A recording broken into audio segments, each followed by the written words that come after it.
Hello, everybody, and welcome to Casual Esports Amateur League. I am your host, Ansem571, with my co-host, Gruer. We are going to be casting tonight the Demacians Round 2, Tactical Inting versus Team Defiant. Now, for those of you who didn't watch last week's matchup, Team Defiant actually came away with the upset for their first wins of the season. So now they're going to be looking to take it on into the third seed round today, and maybe even try to keep the miracle run going. Yeah, last week was a great match. It's always exciting when you manage to win in the playoffs, and there's never a better time to get your first wins than I guess in the playoffs. And it was a nice series. It was a 2-1, I believe, in favor of Team Defiant. So Yes, it was. they bounced. I believe they lost the first game and then bounced back well and won the next two in a row. Interestingly enough, I'll be interested to see how the pick ban develops today, but they had some interesting picks last week. They actually won both games with Tarkata playing Lee Sin support. So I'll be interested to see if that's around or what they're going to go for today. Yeah, I think that they should at least think that they'll do Lee Sin, whether it be support or the standard jungle. Right. Yeah.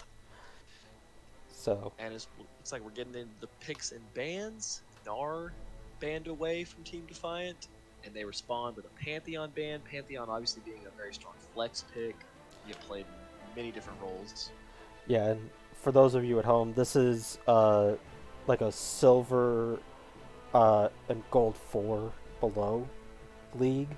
So Pantheon is pretty strong, where maybe you're not so mechanically gifted like Gruer. Alien roles actually getting a lot of attention here. The Gnar ban towards him, as well as the Nico ban. One of the games they won last week in the playoffs was Nico top lane. Yeah, and they obviously end up banning out Seraphine as well, which just happens to be a very, very powerful pick. Yep, agreed. And that's across all divisions. And then Shen banned from Bob, and then a Zyra banned. So we're going to have to see. And Cho'Gath, Aileron Roll's other favorite pick, taken away from them. So we're going to have to see what they pick up top lane to match that. Yeah, 2 bans and a steal away. It'll be interesting to see what he goes to. Blitzcrank. Blind Blitzcrank. That's always interesting to see. With a Caitlyn. Yikes. If they actually... So, with just Blitzcrank's hook and uppercut is the same amount of time that it needs for Caitlyn's trap to arm. So, that can be very potent if they coordinate that correctly. I'm interested to see if Tactical Inting, though, will respond with potentially a Morgana counter pick. When you do blind pick the Blitzcrank and you have some of those champions open, there are quite a few bad Blitzcrank matchups. You could even go for something like the Rel, but they look to go for the Morgana, which is kind of the traditional counter. Yeah, because as soon as the hook is down, you have effectively like around 15 to 20 seconds where Blitzcrank just isn't a champion early game. So you could just immediately just punish him for that. So good on them for that pick. I'm interested to see what ADC they'll pair with the Morgana. They might go for something like Jhin. I mean, traditionally, Caitlyn Morgana is like the obvious pairing, but with Caitlyn being taken away, I like Jhin a lot with Morgana. Jhin also is pretty good to Caitlyn. Kai'Sa's not a bad option either.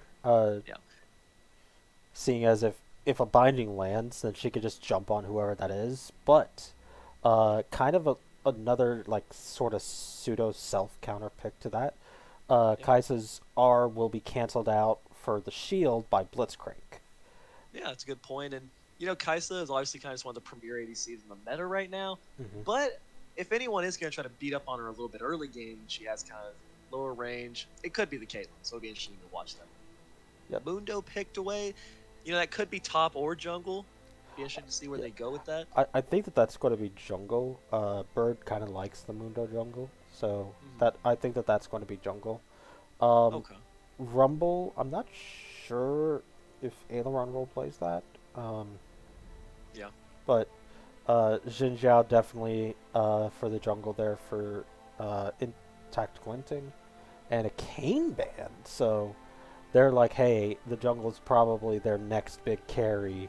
Just stop that. What do you think we're going to see here for the top lane pick? I mean, I'm assuming Red Side's going to save that last pick for mid lane to get the counter since they already know they're in the Cho'Gath. Is there anything you want to see into the Cho'Gath? So I know that Aileron doesn't play it, but I would like to see a Darius. Um, I actually showed it to him directly, like how much of a difference Darius is. I don't think he'll play it. He'll probably play something still more along the lines of a tank frontline champion, maybe an Ornn. Urgot is Oh, another option, I guess. Um, interesting. Pretty decent, has good range, has low mana costs for simple trades, not his dash, but his W, his Q. Right. Um, Well, Urgot looks to be more of a, correct me if I'm wrong here since you are kind of the top lane expert, but Urgot to me seems more like a, I'm picking to actually try to beat up on the Cho'Gath lane versus maybe just going for like Ornn or something and saying I'm just going to play Yeah. for a team fight. yeah, no, and that's fine.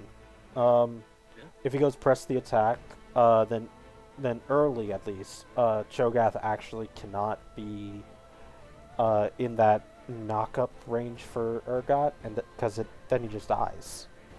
Right. So they respond in kind with getting. Oh. That's okay. That's So that's a interesting. Cho'Gath mid, with a Sejuani and Aatrox, for the jungle top lane. I was Wow, not. so All right, cool. All right, kind and of baiting Alien Roll a little bit into the Urgot mid, do you think? I mean, do you think they had yeah, that planned, or was it kind of a last second? I think that was the bait, because Aatrox is actually a pretty good counter pick into Urgot. Right. Has been since their faded matchups that happened back in season 8. Everybody remembers that world champions for NA. Rest in peace. Rest in peace, Western teams. Um, Yeah.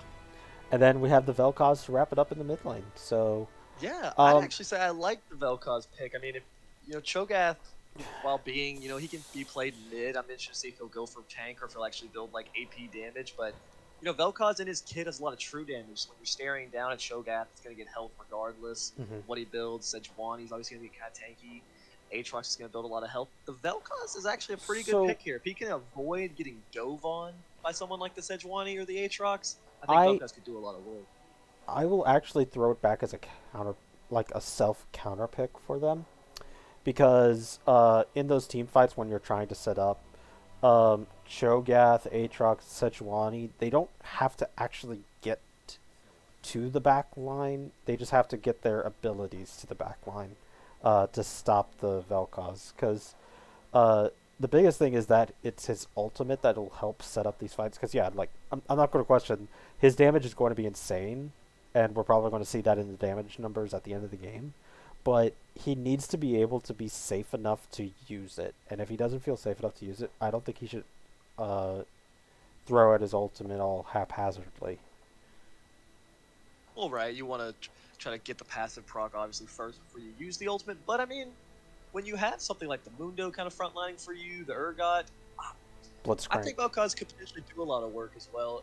The other thing for me though is kind of we had the Blitzcrank blind pick, came pretty fast, and one thing I like to watch is what are good targets for Blitzcrank. You're not really going to want to be pulling these bruisers slash tanks into your team unless you're just ahead to where you can kill them very quickly. And then you have the Morgana shield for one of the priority targets, so the Kaisa. And then at that point, it's really who is a good target for a hook. So I would actually say that both the Kaisa and the Morgana, because like I said, this is the Silver Gold League. Um, while I do expect you as the Morgana to be able to Black Shield the hook, I don't see many Morganas at this level probably using it correctly in darkness. So like if they don't see the hook coming, I don't think that they'll have the reaction time to actually stop it. That's a fair point. I mean, even at a higher level, it's not always going to be executed perfectly. There are opportunities for the Blitzcrank to still Yeah, find like the hook. you don't start seeing them like shield on reaction until around like mid to high platinum. Right. So That's a fair point. I think that that's a fair assessment. And also, if they're actually able to hook Aatrox, he can actually get blown up very quickly if Blitzcrank is able to land all of his crowd control onto him. Because his sustain comes from the fact that he can use his R and his Qs to heal him up instantly, as well as the Gore Drinker. If they can get that damage off onto him quickly, he can just get blown up and die instantly. I think this game's likely to have quite a bit of action. I think our eyes will definitely have to be not only on the bot lane, because anytime there's Blitzcrank, there's going to be action, but also on the top lane. I am excited to see how does the Urgot work out with it kind of getting changed to it's into an Aatrox in the last second. Yeah, for them to opt into this, I think that they really do prefer the Aatrox into the Urgot. I don't know how Aileron Roll feels about it.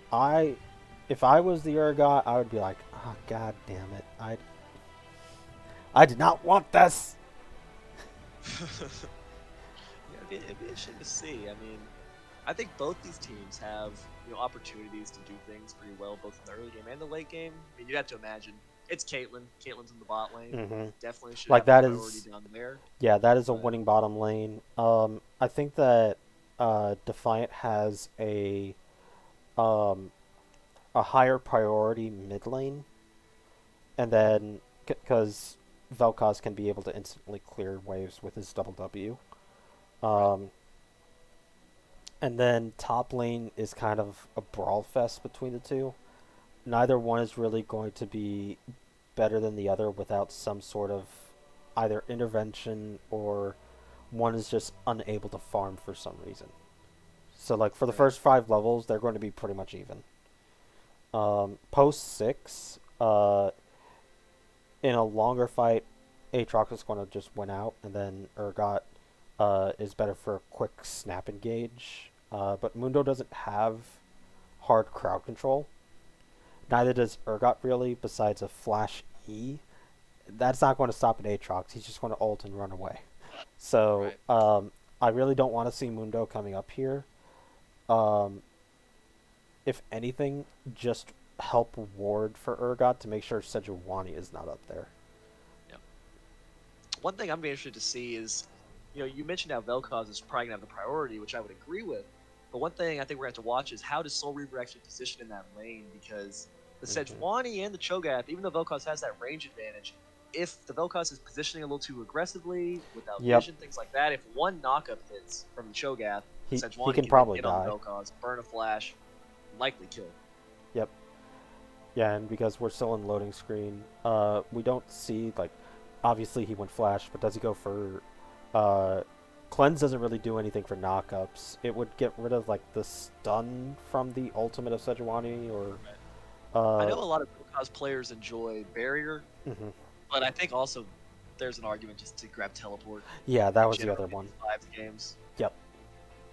I mean, you could see Cleanse. I mean, there is the Morgana Bind that would be useful for. The Sejuani Ultimate would be also useful for Cleanse, but I would predict most likely either Barrier or Teleport. Yep. Alright, so as we are getting in, chat, who do you think is going to win? Tactical Inting on the blue side or Team Defiant on the red side? Game 1, let's get it on.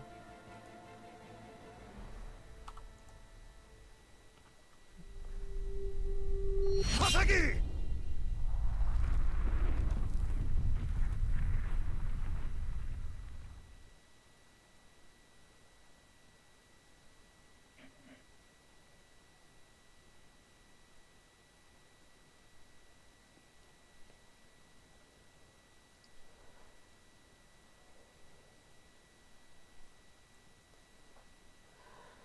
Alright, so, I actually see some pretty interesting keystones in this game. We got a Hail of Blades. We got a Hail of Blades Cho'Gath. Yeah. That's an interesting pick right there. I also like the Dark Harvest Morgana. I'm interested to see how well that one works though. Yeah, and aha! I was right. Cleanse. Called it. Yeah, Vel'Koz did ultimately opt for the Cleanse. I mean, I think that's not a bad choice by any means. Yeah. Um,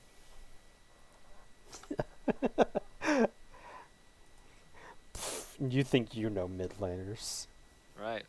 One thing to track will be though, obviously Danny on the Cho'Gath did select the teleport, so it'll be interesting to see how much value he can get out of that, considering his laner's not going to have the ability to match any kind of teleport plays. Alright. Game, are you going to load? There we go. Okay, so get to 10 seconds.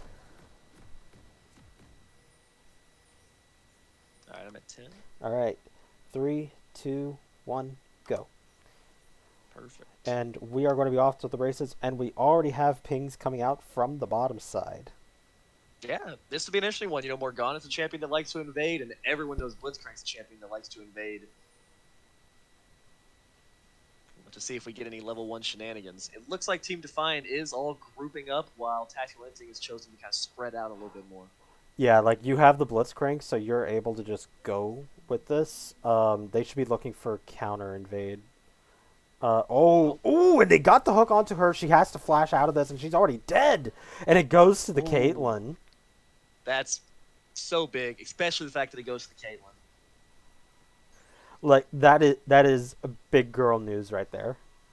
Yeah, and I'd actually like to point out a good job on D-Brew on the Blitzcrank to actually hold his ignite. He did. Yeah, use it there. usually you would see them want to burn it just to make sure, but nah, he recognized that with the Urgot flip on top of the hook, there was no chance of getting I love what Kate. Okay, she actually got boots in a lane where she has to be able to dodge the Morgana bindings. That is so crucial, and I love that. I usually don't like boots for like a first buy for most champions in these kinds of lanes. Right. Where you're like, hey, you need combat stats. No, this is technically a combat stat because you're denying them the ability to root you. Yeah, I'd say that's fair. A lot of players would probably have opted to just go for like long sword plus another pot, whereas she got the boots plus 2 pots, and the extra 2 pots are going to be helpful when you're worried about just Morgana poke, maybe up the W, things like that. But then the boots is huge. Especially against not only the Morgana, but once the Cho'Gath starts showing up, being able to dodge those. Yep. And also, we didn't even say about it, but because it's a hard CC, it'll add an extra stack for Kaisa. Oh yeah, true. So it is a combat stat. So Mundo's looking to kind of go for a full clear here through his bot side, whereas Sejuani chose to skip the Krugs, went red to Raptors, to now the Wolves. Yep. A little bit of trading. I do actually like that ward that Vel'Koz just put into the entrance to the top river. Definitely. I think anytime you're playing a mid laner where you can get that Oh, shove, Jesus. it's good to get a ward. Oh god, that top lane trade. Ugh. Yeah, I'm a little worried for Alien Roll here. Not only did he kind of take a bad trade right there, the wave is pushing into the Aatrox, and Sejuani's already pathing up his level 3. This is perfectly fine because now he's backing. I do not want to see him teleport. I want to see him just walk back. Oh, yeah. Okay, you see that Sejuani is there. Back. Just this is fine because he actually lost a full wave to the tower. So it's perfectly fine. Just walk back. Well, that was actually really impressive by Alien Roll there to recognize, got the early shove in. He's got a little bit of a CS lead on the Aatrox, and new to back, he didn't just hang around. A lot of players, I think, would just kind of hang around doing nothing while that wave is just like crashing. Yeah. He recognized he could back. Like you pointed out, he recognized he didn't have to teleport. I think the Sedge kind of popped out a little too early in that case. Okay, so that's good reaction timing. Good job. Yeah, I guess you're saying maybe if the Sedge had waited in the bush, he might have teleported back. Yeah, but but still, good on him for not doing that. So he still has this, and he has pot advantage. Aatrox doesn't have pots. Yeah, so Mundo went for that full clear and is now gone to the bottom Scuttle Trap, whereas both junglers just kind of trading Scuttle Crabs. Sejuani's still hanging around the top side. She really wants to make something happen up here. Yeah, and Aileron Roll needs to recognize this. It's like, we have no idea where this Sejuani is. You have your wave being pushed into you. Just chill. He's really not in any danger, though, because the wave is coming right to him. There's no reason for him to overextend and make himself gankable. Yep.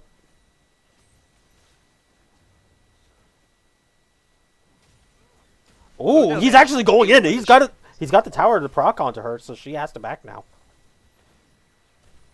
Yeah. That's nice. I like that. I like that AOR. That's hot. Yeah.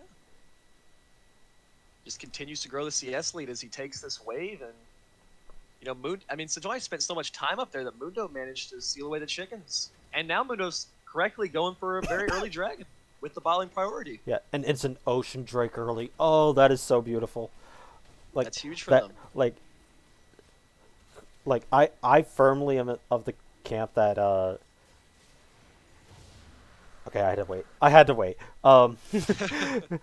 So I believe that Ocean Drake as your first Drake to ever get is the most beneficial Drake in the game as a first Drake. Blitzcrank's hunting early Black Shield. Ooh. Oh, so unlucky. She was okay. So that was bad for the Morgana to use the shield early, but it was good for her to still stand in front of the Kai'Sa. Right. It still forced the flash for the Kai'Sa, but at least she didn't die for it. Right. Yeah, but I think one thing to note is, Mundo is just really growing that CS lead right now. Sejuani spent so much time top lane and ended up not really getting anything.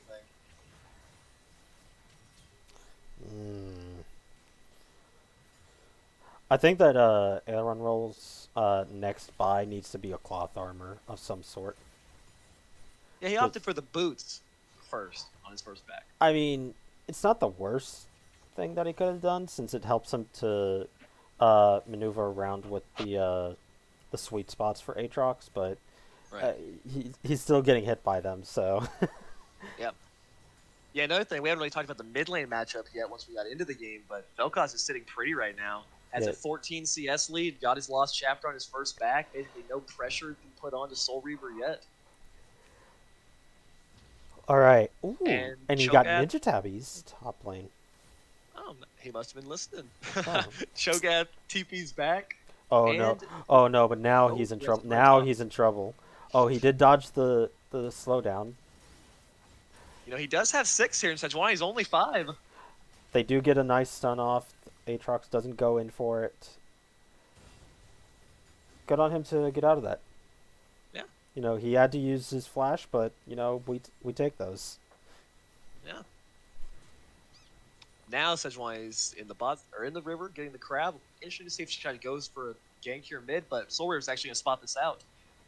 Ooh, got the knock up and a lot of damage onto her. Whew. Oh, in top lane we got Aileron Roll. He's looking for this Aatrox. He does use everything, but he doesn't use the ultimate just yet. The Aatrox ended up using the ultimate. In the meanwhile, bot lane, Blitzcrank does get binded and hit up by the Kai'Sa, and it looks like Aileron Roll will take the trade top lane and let it be done and over with the flash being burned.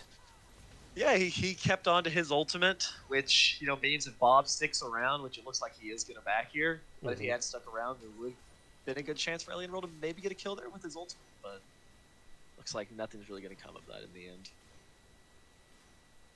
One thing I want to talk about is Cho'Gath went for the Hextech alternator, so most likely a proto belt, I would imagine, or a rocket belt, but probably, yeah. I would imagine that's what he'd be going for over the Night Harvester.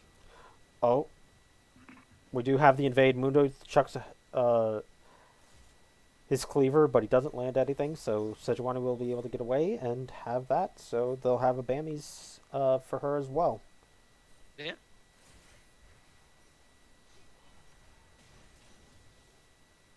Yeah, CS leads across the board for the side of Team Defiant. Top lane's close, but every other lane is really growing into quite a lead. Yeah, Sejuani put a lot of time and effort into the top lane, and really, it netted her a flash so far. Yeah, that's and between the first blood and between the CS leads, Team Defiant's off to a 2K gold lead at before 10 minutes. That's great for them just through laning. I like that.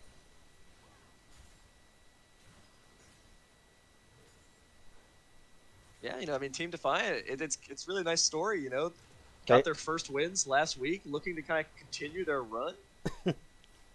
2 ups. If they win this, that's 2 upsets in a row. Yeah, no, like So I said it last week when they played.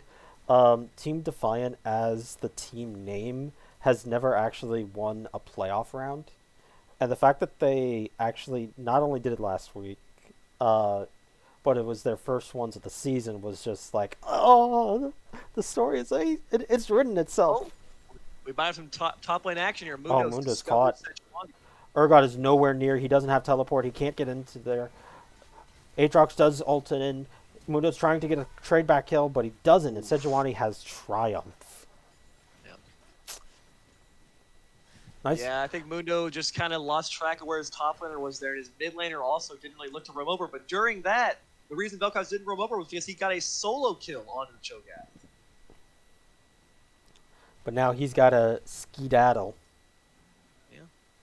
Yeah, Soul Reaver got a solo kill onto the Cho'Gath. Danny did not manage to flash out.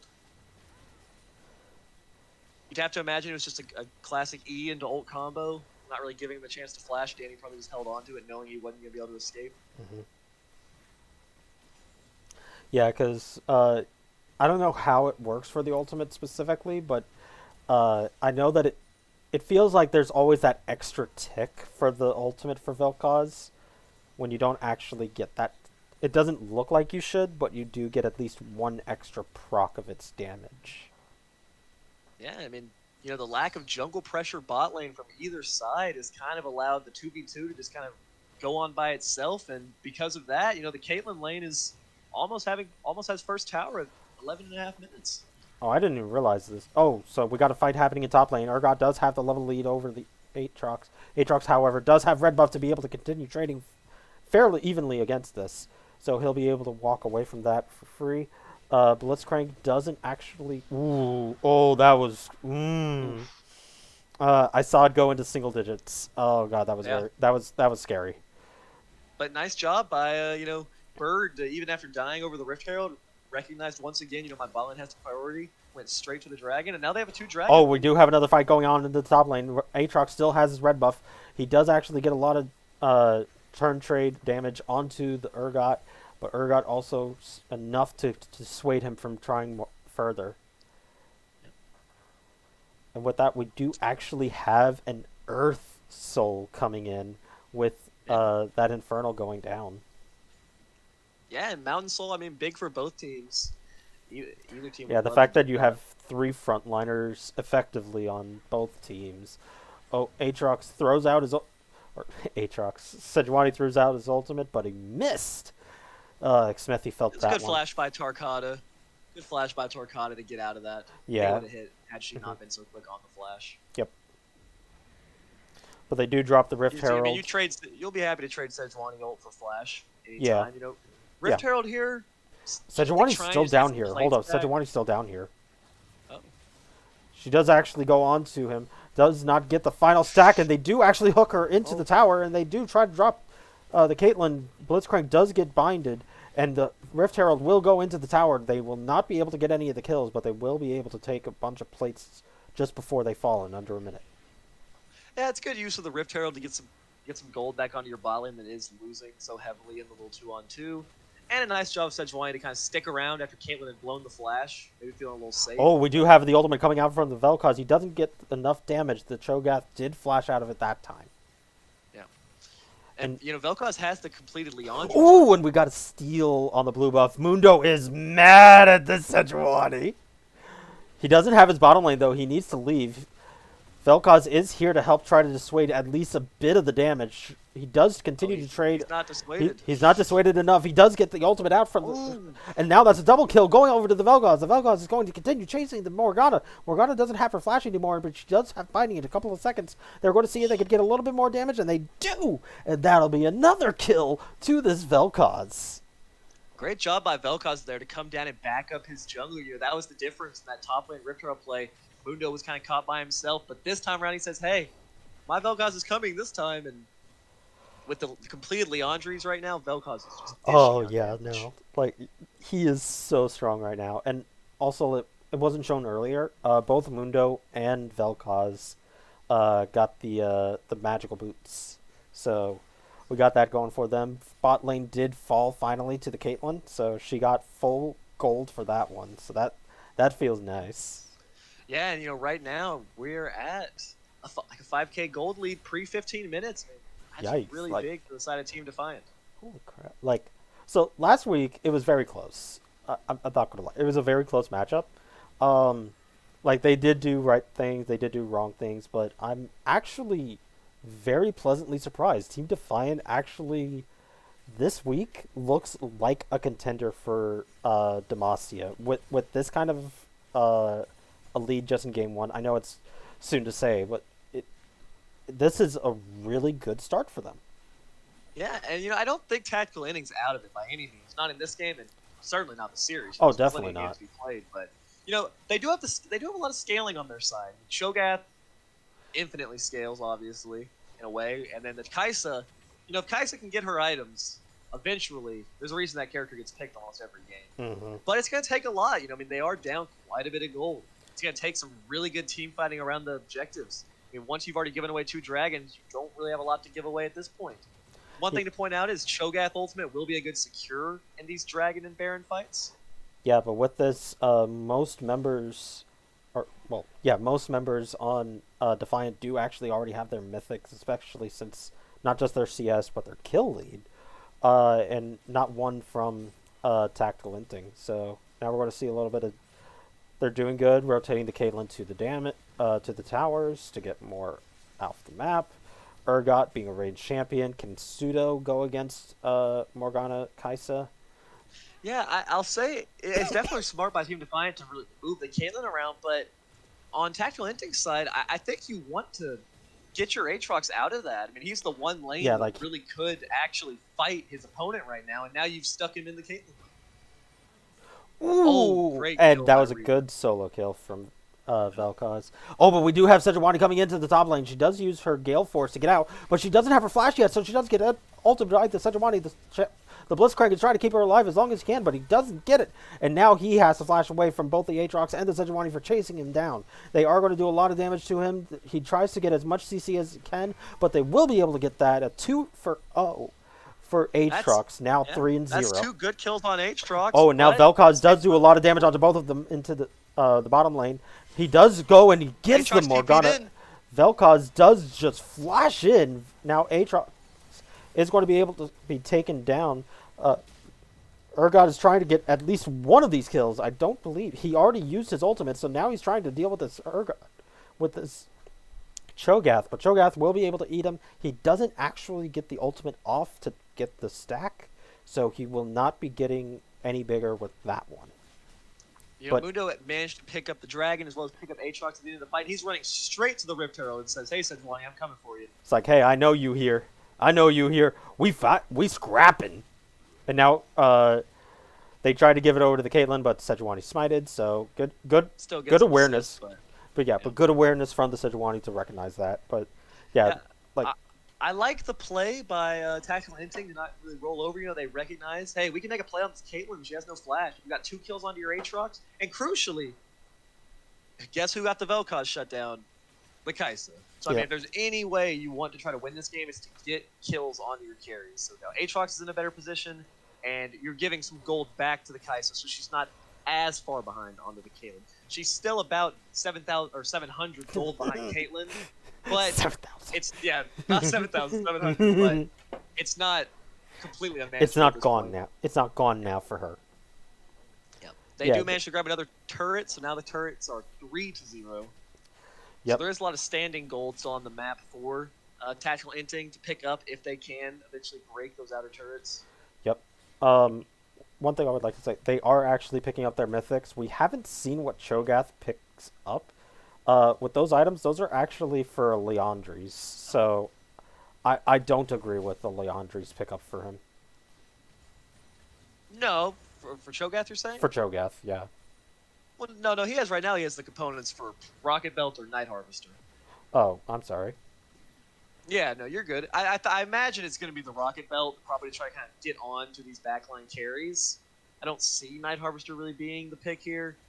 But yeah, no, he's definitely going for the Rocket Belt here with those items, and he's really not far off. He has enough gold in his inventory right now to buy it when he backs, which he should be doing in the next second. So, let's see what it gets. And it is the Rocket Belt. It's the Okay. Rocket All Belt. right. Yeah, I don't have a whole lot of experience with AP, like full AP Cho'Gath, but the use of the Ooh. Rocket Belt gives you that burst of movement speed. Maybe Sejuani now does he'll come have a over the little bit of a wall. better chance. They aren't able to get the tower down before the Herald reaches. The Blitzcrank does actually hook. Aatrox is onto the back line, into the Vel'Koz, and to the Caitlyn. The Aatrox is trying to get one of them, but he doesn't go down. And now the Aileron roll does actually pick up that kill. Now he throws the ultimate and misses. But they are still able to continue for a little bit more siege until the minions are gone.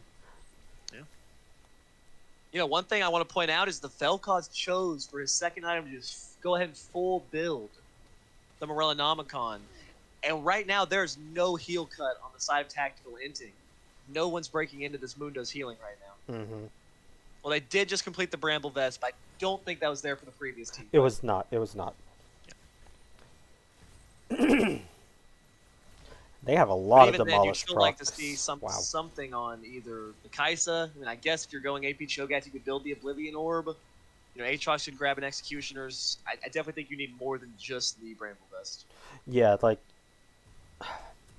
so they don't have large AP damage yet because Cho'Gath is pretty far behind. So then it's up to either Kaisa or Aatrox to get some health reduction. Aatrox is going to go Bramble Vest, so Mundo doesn't have to go after him. He can go after somebody else. So it's probably going to be the Kaisa, but she's going for her Collector right now.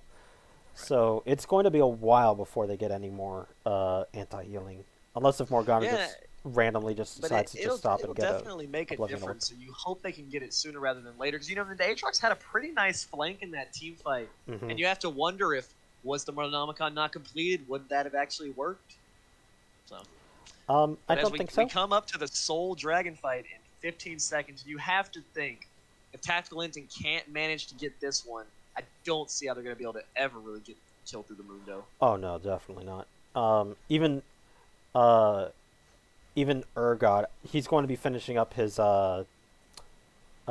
Tiamat item. I'm not sure if he goes for Titanic or Ravenous anymore. Sejuani's going to get a chance to steal. Does actually get over the wall, and they do pick up the dragon, and that'll be Soul for Team Defiant. Good on them to pick that up, and now everybody's going to be able to walk away. Somehow, Sejuani is limping away from that one. Yeah, I would honestly like to see Team Defiant look to go for an early Baron. Yeah, they're going. They're running. Damage. If there's a character that can take it early, Vel'Koz with the true damage is going to do a lot. They have the tanks. The Mundo can tank the Baron forever, and if nothing else, they're going to force Tactical Inting to come into them. Well, they're burning it so fast. Yep. Yeah, also Mundo's cleavers, though, it's capped to monsters. It does do % damage. So it's doing a lot to this Baron right now. And that'll be it for this Baron. Now almost 10. You have to imagine with a 10k gold lead, Mountain Soul, and the Baron buff, you'd have to imagine that Team Defiant's in a clean position to really quickly close this one out. So, can I get Team Defiant's coach? Because apparently they had to have gotten somebody. Because this, credit where credit is due. Tactical Inting did actually put up a fight to where they could, but this is a completely different team for Team Defiant. This is not what I saw last week. Yeah. And kudos to them. This is definitely well really played. Good. I think it's going to be hard for Tactical Inting to really do anything at this point because, the Caitlyn and Vel'Koz both have such great range. They'll be able to siege these turrets so effectively, and there's not really an insane amount of wave clear on the side of Tactical Inting to really get through Baron minions. Yeah, at best Kaisa, but she has to walk up really close, so... Yeah, and I like the decision to have Alien Roll splitting on the side. Do actually hook the Sejuani, and they blow her up. Yeah. Yeah, Aatrox is forced to try to go answer Urgot, but now you just have a 4-on-3 in the mid lane. And Kaisa taking any poke is just saying, okay, well, she can't defend anymore. Yeah, one Vel'Koz Q at this point is just taking half her health bar. Yeah, and he keeps hitting and them. even Cho'Gath, he doesn't have MR, so he also takes a heavy hit too. Morgana, that's a kind of a late shielding, but okay. um, but I believe that we're looking at the end of game 1 here. They are going to be able to fight. Everybody is up. Morgana does get her ultimate off with the Zhonya's. Now Cho'Gath does immediately go to the Vel'Koz. He doesn't get the ultimate out. And the Kai'Sa also falls to the Caitlyn. Now Blitzcrank may fall down to the Morgana. And Sejuani is falling down to the Urgot. Mundo actually picks that up. Morgana does fall down to the Caitlyn, and that'll be game 1. Team Game 1. Defiant. Whoo, baby. I Yeah, Team Defiant with a truly dominating 25-minute victory. Yeah, like I'm sold. All right, Miracle Run go time. I'm excited to see this game too. I'm excited to see how Tactical Inting bounces back. I really think one of the main things that, just quickly before we go into a break, I want to talk about is kind of that mid lane matchup. I know they flexed the Cho'Gath most likely to kind of help out the top lane matchup, but I really don't think blind picked Cho'Gath mid lanes to play. I mean, you saw how punished he got by the Vel'Koz. He got solo killed. The Vel'Koz was able to really take over that game. If the drafts switch here, I'd almost like to see them give the last pick to their mid laner this time, or at least if they don't have red side to at least go for a safer blind pick, because you can't give Vel'Koz, you can't give Soul Reaver such an opportunity to just take over the game again. I would like to direct you to the damage graphs. Oof. So there's your mid laner, and then there's my mid laner. It's like your mid laner goes pew pew, my mid laner goes. Yeah, and I mean, I think had maybe the game not exploded so quickly, maybe the Cho'Gath build would eventually come online, and he would have been able to do a little bit more. But I think after the solo kill, and then after just once Vel'Koz picked up that triple kill in the bot side river, I mean, it was no slowing down. It was gone from there, I think. I really want to question that. Like, so I'm okay to an extent with the Cho'Gath build, except for the Halo Blades. I don't see a world where you're going to actually use that proactively against a Vel'Koz. Yeah, I don't know enough about AP Cho'Gath to really say. I mean, I think you could probably run like a Comet. I don't know if he's a Q-Max with a Comet, maybe, something like that. But I don't. Yeah, I think the Halo Blades into the Vel'Koz specifically, into any kind of like artillery mage like that, like a Zerath Vel'Koz. I would kind of agree with you. That's not the play. And while I would probably be giving my MVP of this game to Soul Reaver very quickly, I'd also like to just really shout out Alien Roll as well. I thought their whole team played well. The bot lane obviously just played well, but Alien Roll specifically, the first few minutes were super close. And had he not played that lane so well in the early game, there was a chance that Sejuani and Aatrox could take over the game. The fact that he absorbed Sejuani for the first 6 levels is just insanely good for him. So yeah, it let his bot lane completely dominate the 2-on-2. It let his jungler take control of the objectives, get a farm lead in the jungle, take the dragon. So definitely want to point that out, because even though the 1-1-6 scoreline is not as like impressive as maybe the 8-1-4 of the Vel'Koz, I definitely think he had a very instrumental part in their success. All right, we're going to take a quick break. We'll be back in just a couple of minutes with Game 2. You don't want to go anywhere for this one.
Hello, everybody, and welcome back to Casual Esports Amateur League Game 2 for Team Defiant challenging Tactical Inting.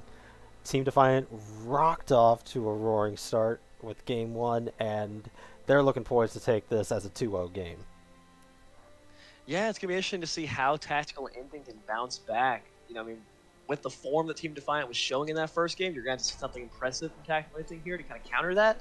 But, at the same time, there's a reason Tactical Instinct was higher in the playoff seeding. They had a better overall regular season. And, while at the end of the day, the only thing that matters is how you show up in the playoffs, they've definitely proven over the course of the season that they can play. They can definitely win.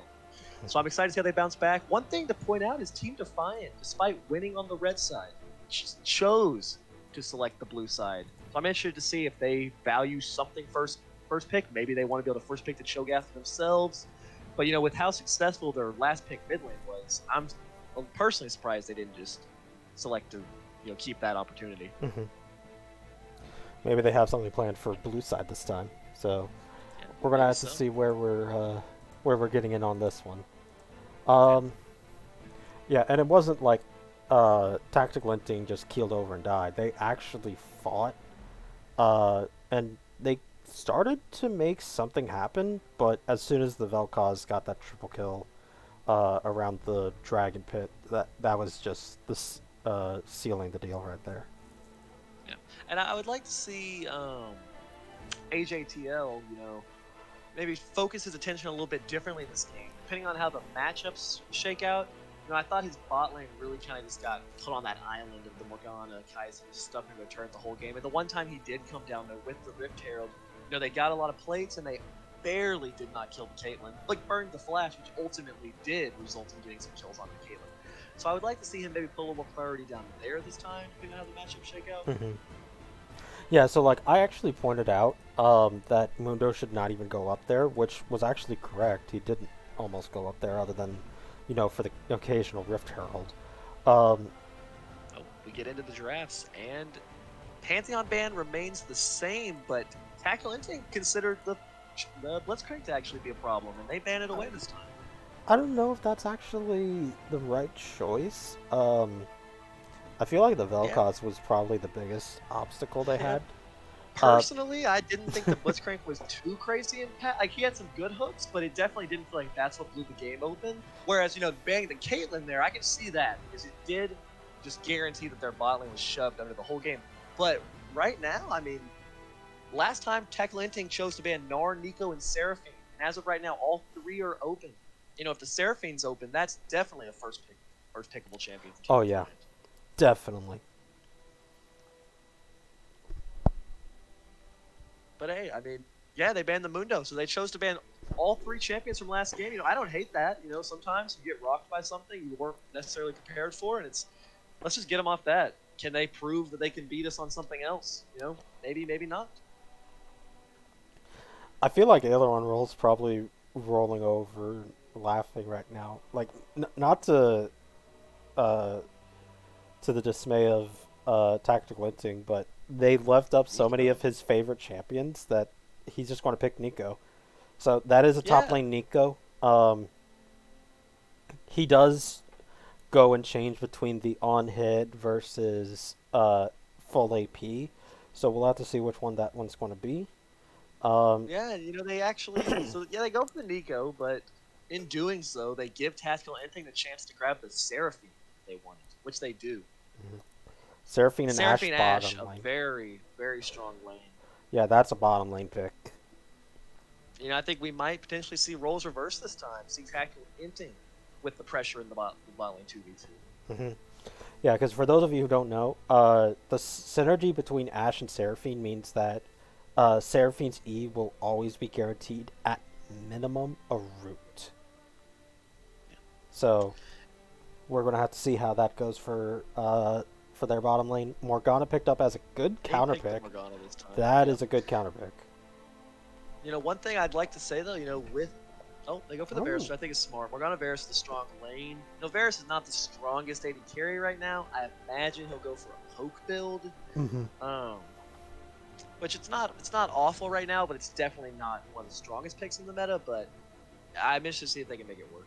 They definitely can make it work, but Interesting he chose to go for the Ooh, Bears and over they pick up the Adam. Kane jungle. So I think that what our thoughts of last game were correct, that AJ is more of a carry style jungler, not a utility tank. So we're probably going to see a very different version of and Vel'Koz is banned out. So Yeah, I'm excited to see what direction the Kane goes. I mean, I think generally people prefer the red Kane in such organized play mhm. because it's kind of more reliably strong. But as of right now, you're looking at that Team Defiant team, and you're seeing 3 squishy characters. I mean, this could potentially be a blue Kane build. Yep.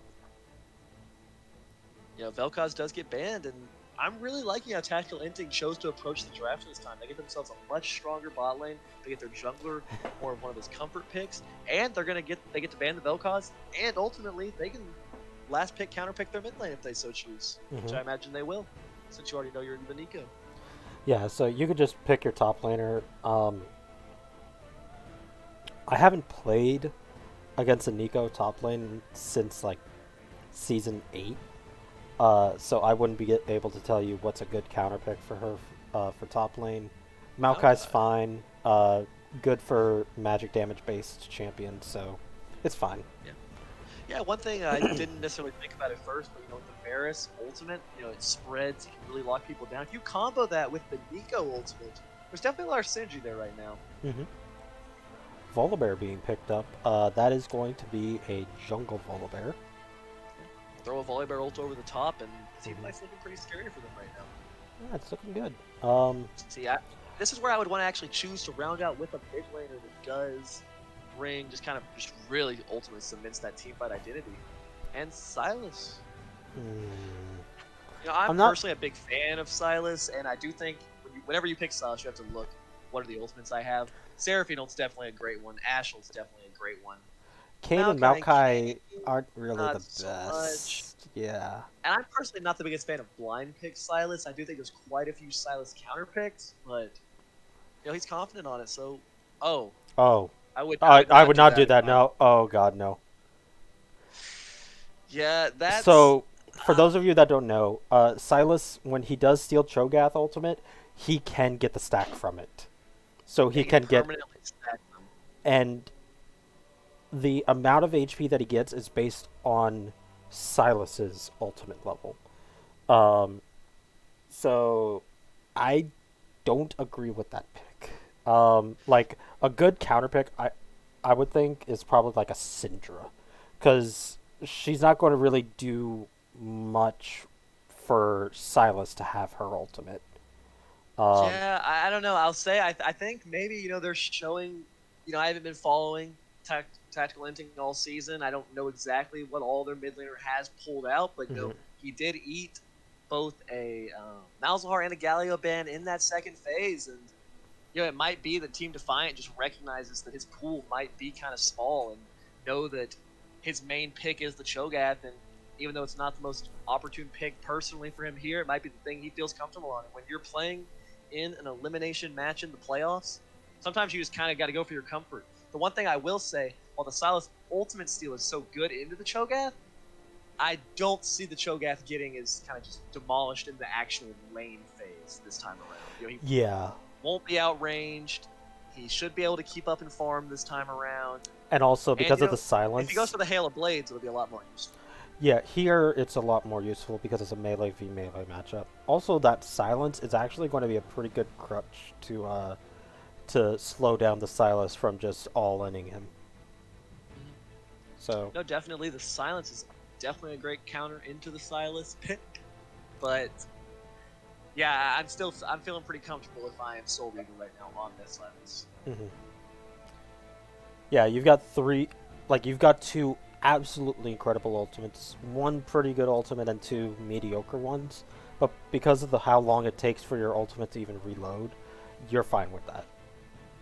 Yeah. Yeah, I hope that Sylas recognizes the strength of the Cho'Gath ultimate, because I know when I'm playing this matchup, very quick. I mean, you really just want to kind of take the Cho'Gath ultimate on cooldown early game, and kind of like you're playing Cho'Gath, stack it on minions. Like, don't be afraid to just get your minion stacks. Yeah. Yeah. If you don't see the opportunity for a kill, just gaining that health over and over again is just really buffs you up. Yep. I'm hoping this game goes long versus last game, so that way we can have not only a giant Cho'Gath running around, but a giant Silas. Get a little Oh, preview actually, to. I don't know how that works. Does he actually gain size? Oh, he gains size. Oh, If this oh game goes no. 40 minutes and the Silas is correctly using the Cho'Gath ultimate, we might get a little sneak peek of Godzilla versus King Kong for all you big fans out there. um, uh, Oh, did uh, you add the Volibear ult in too? It's yeah, just we we might have a we party. got big boys in this one. Yeah, definitely. Oh my So, what do you actually think about the Kane pick now that you've seen the full drafts? What god. direction do you think you should take it? This better be a red cane. Like if you go blue cane, then you're actually just running it in. Um, because like if any crowd control grabs onto you, you're going to get blown up as blue cane. At least with red cane, if you do get grabbed on by like a binding, a root, or something, uh, you'll be able to live because your passive healing that you'll get, Hmm. as well as with the conqueror, you'll actually live. Whereas if you go blue Yeah. cane, you're going to have dark harvest with water walking. You're not going to have sustain. You're going to either go in, blow up, or get blown up. Right. Yeah, it'll be interesting to see. And I think one of the big things as well, as we kind of already touched on a little bit, is the fact that compared to last game, I think the bot lane priority is going to be a lot more even this time around. It's going to come down to who Hmm. can actually manage to land that poke. And I'm excited to see if Classic Nut and Marsa Rose can really turn it around this game. I mean, I think last game, anytime you're playing into such a lane like Caitlyn, where you're just under your turret the whole game, they probably really felt like they didn't really get a chance to do anything. And this is Yeah. their chance with this lane, such a strong, powerful lane, to really kind of say, hey, we came here to play too, and this is their chance to kind of take over. Hmm.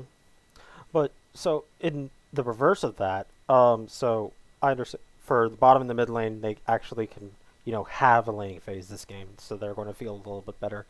But I don't think so. While Maokai can survive this lane, it's not like last game where he could actually trade up and sometimes beat Aileron roll. So Hmm. it's going to be a little bit more defensive from Bob this game. You mentioned that you've seen Alien Roll build both the on hit and the AP. This Do is you an AP think game. there's a This is an specific AP one game. with AP? This is an Okay. AP game. Um, because on hit uh, won't actually get through the Ash Seraphine well enough, and you need something to help your team lock them down. Yeah, that's my one concern this game for the Varus pick. If he does end up going lethality, which I think he'll do, I don't see hardly any on hit nowadays. Hmm. You know, if the Maokai and the King goes red and the Cho'Gath gets big, and then you add, I mean, even though the Ash and Seraphine are obviously squishy, if you start adding the Seraphine heals and shields, you have to wonder, is the Varus poke going to mean anything? Like, if he's not I absurdly really ahead. don't think it is. So um, having four carry damage threats effectively with I'm counting Volibear as like a half and Morgana as a half.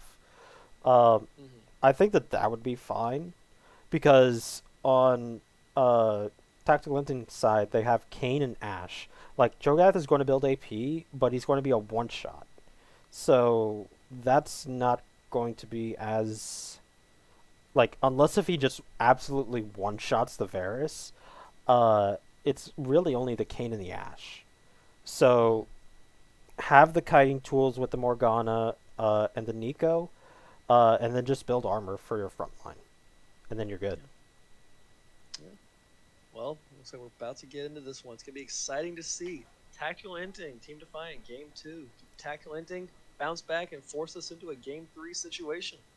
Also, I want to see Nico use her W to block Maokai ultimates. But anyways, we're getting in on this.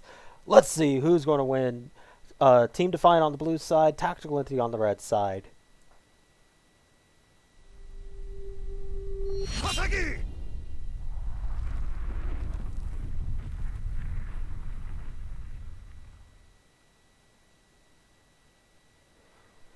Alright, let's take a look at these skins. And we see both. So Varus, Volibear, and Kayn are unfortunate. Oh, Dark Harvest on the Kane. I mean, I guess you could still go red, but it It looks to me it's like that's really gonna be a not. blue Yeah, Kane. that's going to be a blue cane. All right. I think you did mention how if one of those forms of CC hits him, he'll die. But at the same time, if he can manage to dodge them, there's a lot of targets that he can very quickly dispatch. Yep. Mind you, 3 of those targets will be able to get Azonias. Yeah, So let's pause at 15. Sorry. All right. So let me know when you're ready. I'm there. All right. 3, 2, 1, go. All right. But yeah, so 3 of these champions are going to be having Azonias. So really, your only target for that is Varus. So really, he's the one that's just got to stay in the back. And him going tier, this is going to be lethality Varus. He went with Comet. Yeah. Um, It, no invades this game, it looks like, but Danny with a big adaptation himself. He's last game he had teleport. He got rid of that. He had the Hail of Blades. He took Comet this game, which honestly, to me, is a little surprising. I would think you wanted Comet last game. The Hail of Blades Yeah, might actually have been pretty good for the Silas. yeah, because he's going to stun you, but you're going to be basically right next to him. So the slow Yeah, from your I E will like. be able to keep you up with that. But Yeah, I um, like the ignite choice. So I think with the ignite, the Shogun has the opportunity to actually solo kill the Silas through denying how big of a heal Silas can get from his W. hmm But isn't Ignite only a 40% or a 50%? 60% now. Okay. 60%. So I mean, it's a big Grievous wound. So, if Danny can take some favorable trades and then pop the ignite at the right time, there's definitely solo kill opportunity for him here. And that might be what he's thinking. He might have felt kind of bad after last game, and this is where he wants to kind of turn it around.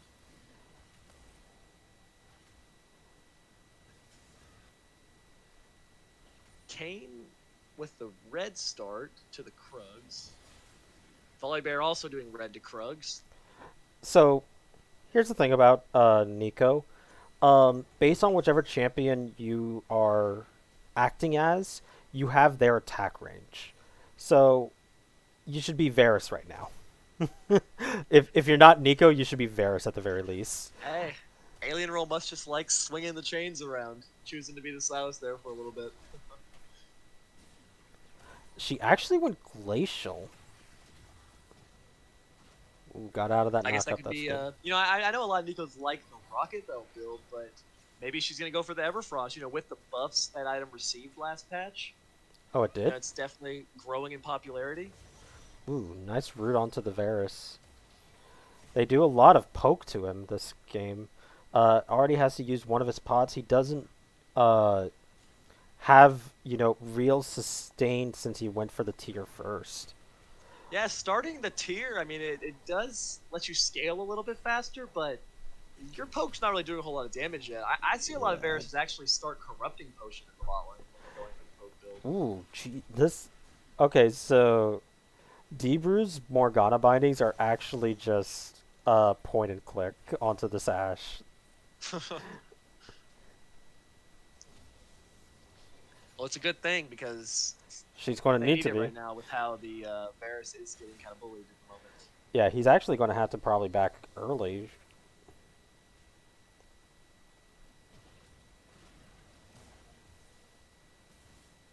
Yeah, see, like... That's So Kane chose to clear, it looks like, all of his camps except his Gromp, whereas Volibear got a full clear Scuttle and is actually going to steal away the Gromp.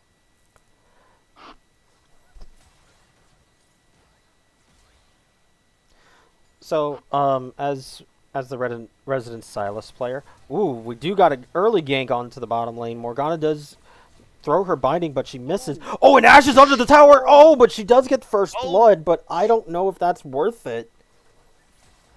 Oh. I mean, the kill does go to Varus, so ultimately both ADCs end up with a kill. But you're now Varus losing... can collect this farm that Ashe is losing. Yeah. Yeah, I respect it. You got to get the kill, but Like, you got to show up, but maybe definitely not think he that maybe hard. could've left that one. Yeah. now. But Yeah. nice gank by the Kane there. I mean, I definitely don't think the bot was expecting the level 5 gank from Kane to come through when they're so close to their turret. And that's going to get him the form. Because if he wants to get the blue form, his ganks this game are really only available in the bot lane and the top lane. Ooh, Maokai does get onto the Nico. Doesn't actually use the Q yet. Now he uses it with the Aftershock. Does get a lot of damage onto her. Jesus. And with that, Aileron Roll did trade back a little bit, but the minions are helping out Maokai a bit too. Were you wanting to talk about the Silas earlier before that burst of action? Yes, so, Fleet Footwork or Conqueror? I definitely like Fleet Footwork a lot on Silas. I think that's definitely the more popular choice. I mean, really, Fleet Footwork on these melee mid laners like the Silas, like the Yone, just make them so oppressive, make them so hard to push out of lane. The Conqueror into someone like the Cho'Gath maybe, to where I could see that, but I really don't think you can ever go wrong with Fleet Footwork. Now we do actually have the first Drake coming down for Tactical Inting. Volibear is here, but they're going to be just looking at this. Oh, they do actually get it, but now Kane does go down to the Volibear. The Silas does immediately try to get the flash for the Seraphine, and she will be able to escape with her own flash. Yeah. Good flash by Seraphine there. They did manage to secure the dragon, so that is big for them. Last game they did fall behind in that category very quickly, but Alien Roll's really hurting on Bob right now. Yep. And also, Silas did take the Cho'Gath ultimate, and I believe he did use it on one of the minions. Yeah. If you want to take a look and see, you can see. Yep, you can already tell he's a little bit bigger than he was a couple minutes ago. And yeah, he got the chomp onto one of the minions. Good use by him to recognize, okay, I tried to get it for that play bot lane, or the play around the dragon. Didn't happen. Not going to waste any time. Just immediately chomp a minion. Ooh, Morgana does get rooted up, and Ashe is trying to get, and he does actually get the Ashe. Oh, wait, and Morgana gets the trade for the Seraphine, so 2 for 1 overall. And now Nico is getting ganked by the Kane. Kane does get over to him, and now they will get the root onto Maokai. Nico is trying to escape her best, but she's probably going to get down by the Kane, and that'll be a 1 for none on the top lane. Yeah. We're seeing a lot of fighting this game. I think that bodes well for Tactical Inting this time around. 2 kills onto the Ashe for the 150 gold bounty. They're getting a lot of essence onto their Kane very quickly. The sooner he hits Blue Kane this game, the sooner he can start taking over. Mm-hmm. And it was a good gank to kind of help out their top laner who was getting bullied pretty hard by the ranged Nico. And Alien Roll was just a little overextended there, maybe. Didn't ward up. The fact that Kane could come through the wall. Yep, didn't ward up. Still has 2. You can see the number. So for those of you at home that are watching the spectate, you can see that there's the actual vision score number, and then there's the number of wards that you have in your pocket. So he actually has 2 wards and it's a vision score of 0. I mean, he hasn't put any vision down at all. This is what you don't do as a top lane. Same to the Maokai. Like, I get that you can have your saplings to give you the pseudo vision, but you need to put your own wards out. Yeah. And Nico died there while also blowing flash. And I would like to see Kane very quickly try to repunish this. Yeah, is working his way through the Rift Herald there's right a now. ward.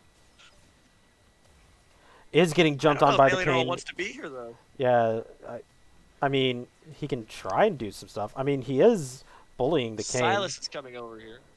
Yeah, Silas is coming. Kane is 6 now. Kane's near. 6. Kane is 6 now. Silas does go and ult onto the Kane and does take him down.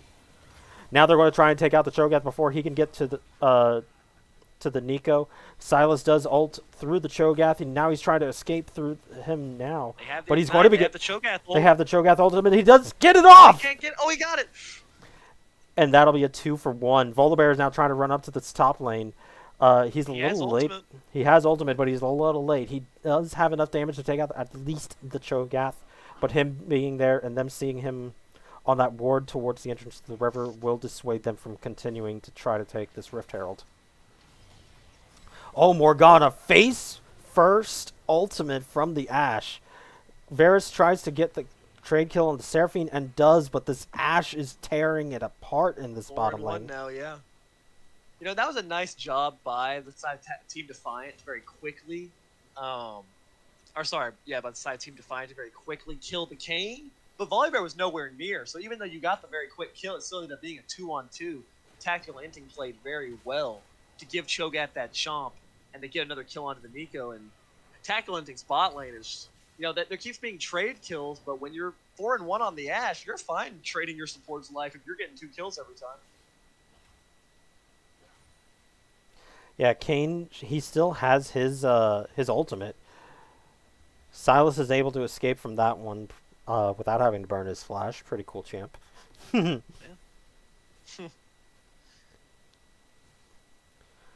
All right. As we are approaching our second Drake, it is a Cloud Drake, so we're going to get either an Ocean or an Earth Soul. I kind of would like an Ocean Soul, because I don't want to see just these big brutally tanks just fighting it out for 5 minutes. Nice flash from the Cho'Gath, but they're going in. Volibear dunking on him. The turret. And they do actually get it. Basically a solo kill from Volibear. Yeah, Soul Reaver actually flashed there. It looked like at the last second to try to get the chomp onto Danny, but he died too quickly, so he ends up just chomping another minion, which gives him another stack. Yep, so good job to them. Volibear, he's in no condition to fight. They don't know that, though. Oh, nice binding. I mean, Kane's not really in a position to fight either. Oh, he's going in, though. Oh, but there's this flash. Volibear. Ooh, does dodge the ultimate from the Ashe, and now the Seraphine still has her ultimate to keep fighting. I think that Team Defiant should just leave and take this because they don't have the health to fight this. Cho'Gath is already back. Could look for a steal over the wall with his Q. The Varus Q with the empowered W does a lot of damage. Oh, he actually stole it! Oh! Oh no, he didn't steal it, but he took down the Kane. He stole the Kane to death. So that was cool. That was cool. I'll give him that. That was cool. I thought that the comment would have actually gotten the Drake. Like, if that had happened, I think you'd actually just go, all right, Team Defiant, you win. Yeah. I don't even care anymore. Hey, it does end up being the Ocean Soul.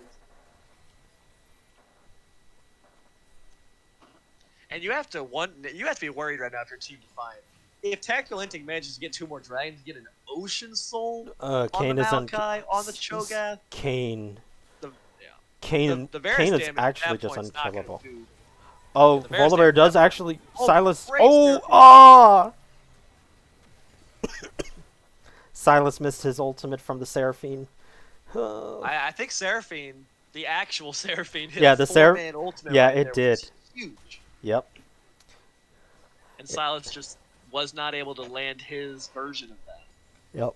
Yeah, Cho'Gath on the Rift Herald right now, gonna get another stack. So after this, Cho'Gath's gonna get 5 stacks. You good, my dude? I think you should either be backing or... Because I don't think you win this. I don't think you actually win this. Ashe has her ultimate already. Yeah, if they spot him, Ashe should just ult him immediately. Yeah, like, they don't know his cooldown, so... Yeah, they also don't know more. They might assume Morgana's kind of hiding around because it wouldn't make a whole lot of sense for him to be there by himself. But oh, they're looking for a top lane now. Ooh, aw. Ooh. That was very unfortunate. Ooh, ugh. Ah! God, these are so... Very lucky there, but yeah, for those that don't know, when Nico casts her ultimate, when she slams back on the ground, she gets a shield, and that shield was just enough to survive the Kane damage. Yep. So, oh my god, I'm basically just commentating as LS this game, like just all the screams. Yep. So it looks like Silas is going for the Everfrost build, which is definitely growing in popularity. I think that's definitely the main build for him now. Cho'Gath will be trying to take this out. Cho'Gath's going to do the rocket belt again. Nico did the rocket belt. Looks like Kane's going for the dust blade. That seems pretty standard. Yep. Varus skipped his first item to finish the mana immune, which I think's fine. Yeah, it's going to it's a legendary item, so when he does eventually get I'm pretty sure he goes Duskblade as well. Yeah, Either I think you Duskblade could or do Eclipse. but Yeah, the other yeah, one's I think Eclipse. Duskblade's So. fine. Mhm. Seraphine's already on the completed Moonstone though, and that's already Oh, making Varus focus Ash a lot. Arrow does go out, and they do actually get the heal out from the Varus too. Varus now uses his ultimate to try to take down the Seraphine. They do actually take him down, and she does live with the Oh, the with the guard! Guardian proc. And now they actually try and get a little bit more damage, and now the Varus will go down to the minions. But that is a huge shutdown for the Varus pickup. Oh, and Soul Reaver's actually bit off more than he can chew, it looks like.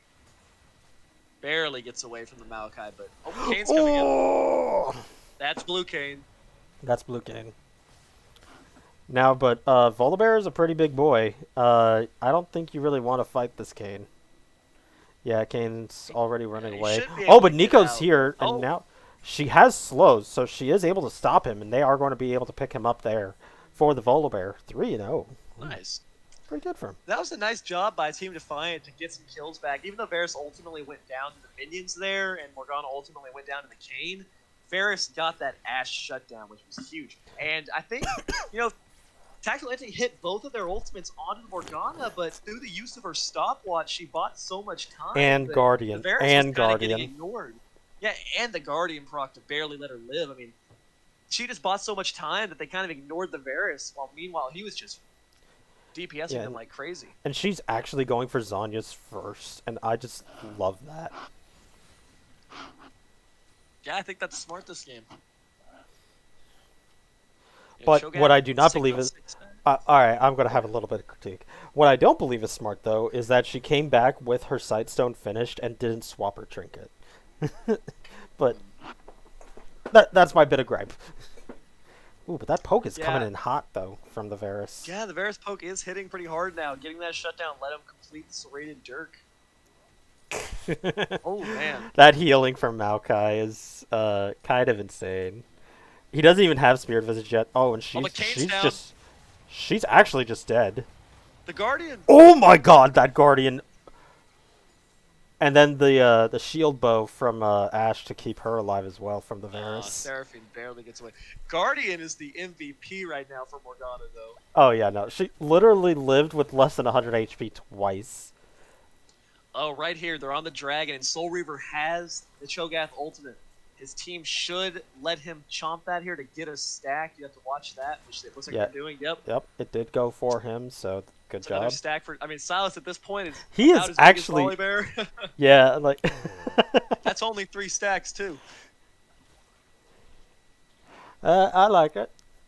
I like it. Yeah, definitely one of the more fun interactions in League is Silas getting the Cho'Gath ultimates and getting very large. And it's just going to keep getting bigger. Yeah. But the Blue Kane. So this is the thing that I don't like about the Blue Kane. So like, yeah, he blows people up, but if he doesn't get the kill, like, he's at 5 deaths. Yeah, and you kind of pointed out if he get hit by 1 CC, he's kind of dead. And the Guardian barely saved Morgana, which. Oh, they're doing a lot of damage onto the Ashe. Oh, nice ultimate onto the Ashe. Varus just needs to land one more Q onto her, and she dies. She has enough stacks on her, and does land it. Nice. Well played by Tarkata there. And now the Guardian proc. Oh, but we do have a gank happening bottom lane. The Cho'Gath and the Seraphine are running in. They do see him on the pink ward. Has the rocket belt completed. They do actually see him on the pink ward, so they were able to back away in time. Yep. And Kane was able to steal the top scuttle.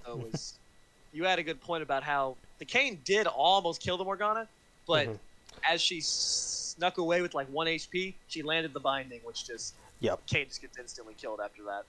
Yep. Now they're looking to run this in mid lane. No Rift Herald. The next one isn't spawning for another few seconds. So just looking menacingly. They need to get out for bottom lane, though, for Defiant. They're about to get ganked by this Kane. He's already dead for the Varus. Morgana's trying to do a little bit of trading. She does actually pick up the Seraphine, so that's pretty cool of her. But Ashe will be able to pick up this kill. Oh, never mind. The Kane is... the Kane's like, no, I need I need this. Yeah, I think giving the kills to the Kane there is not bad. He chose the blue Kane. He definitely needs to get going. And Oh, Cho'Gath ult stolen from the Sylas again.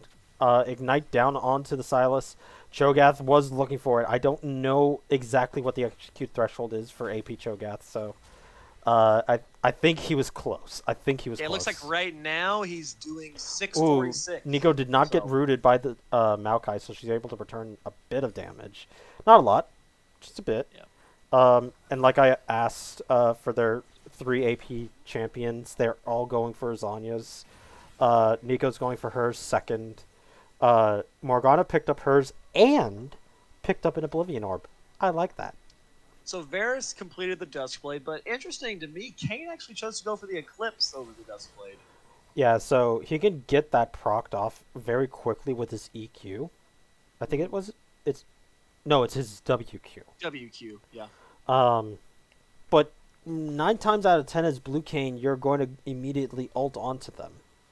So that shielding is almost worthless. Yeah, it depends. I think he's also probably liking the 15% movement speed he gains when he procs it, trying to maybe help him dodge out on one of the crucial abilities that's going to get flung at him immediately. Mm-hmm. But yeah, this is a much more even game. Like, yeah, spot lane is volatile. Both junglers have 4 kills, but it's a lot closer than it was last time. By this time around, we were actually looking towards Baron for Team Defiant. So, Oh yeah, this time last game it was like a yeah, good on 5-6 tactical game. Inting. Oh, we do have a gank from Sylas coming in. He does get the knock up onto the Sylas, and the Cho'Gath will be able to get the ultimate, and Sylas will be taken down. Kane is able to get out of there. Volibear is trying to escape. Does actually take a lot of damage from this Cho'Gath and Kane, but will be able to escape without using ultimate, and hitboxes are pretty big now. Nice job by Tactical Inting to get the punish on the Soul Reaver there. Yeah, used his E offensively. Oh, they do actually see, they do have the Kane there, using a sweeper, able to walk away, but Varus here needs to be very careful, and so does the Morgana. She's going to walk right into this. And dead she is. Yeah, and you have to imagine now with Morgana being dead for 30 seconds, the Ocean Dragon spawning in 20. They've already rotated Maokai down. Alien Roll got the turret top and would have to TP in for them to have a chance here to. That's fight this first dragon. tower, by the way. 22 minutes. That was the first tower. Yeah, Maokai chose to give up the first tower because he doesn't have teleport and he knows how critical his team needs this dragon. Oh, Sylas trying to get onto the Kane, but doesn't actually get it. Now that I'm thinking about Cho'Gath ult's already back up. This dragon should just be theirs. Yeah, Sylas actually has the Kane ultimate, so he doesn't have a way to actually stop this from happening. Volibear does ult in, but does get ulted by the Seraphine. Now tries to ult or has to flash out of there. Maokai does continue onto the Sylas. The Sylas now immediately turns onto the Ashe. The Ashe is able to kite away from him and is going to be able to take him down. Now Volibear is going down to the Kane, with that being a huge shutdown for the Kane. And now Kane is actually online. But Nico has still been staying up top lane and has been taking out these towers. And Nico gets another turret here, which is good for the side lane pressure, but at the same time, you know, that ended up being a somewhat close team fight. You have to wonder if the Nico being there could have potentially turned the tides. I have to imagine after Morgana got picked off, they kind of just said, we're giving this one. But at that point, if that's what you say, you have to wonder why all the other team members were there trying to fight. That definitely felt like an uncoordinated play to me. Mm-hmm. Like, if anything, like, the Volibear tried to dive in to try to, like, steal it. You're not going to steal away from a Cho'Gath. You're not going to steal away from a Cho'Gath and Kane. Yeah. When you're the same level-ish as your opposing jungler. I think the level discrepancy is because Kane got the shutdown. Yeah, and you have to, credit to AJ on the Kane. You know, pretty sure he went from like 1-5 or 1-4 to 6-5 with a 400 gold shutdown. He went from 1-4 to now 6-5. Yeah, so credit to him for being able to find those kills. Oh, and he's heading bot lane right now. Maokai does get the root onto the Nico. The Nico actually juked everybody. Does actually get a lot all of this Oh, with her nice ultimate. job by Kane. Does Zanya's the Kane's ultimate damage?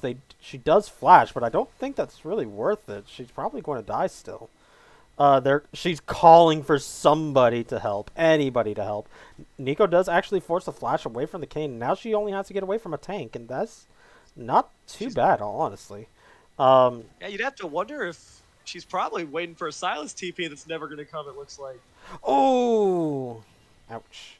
But now Ashe throws her ultimate down there, is going to land onto the Volibear. The Morgana is going to bind onto the Maokai. Does actually get the stun, the root, everything. Does get an Oblivion Orb proc onto her. Varus is going to be able to catch out the Ashe a little bit as well. Is going to do a bunch of damage to her. She actually ended up having a flash. Volibear used his ultimate to try to get onto the Maokai harder, but wasn't able to quite get it. And now Silas is fighting onto the Kane. You people like to make me try to fucking choke.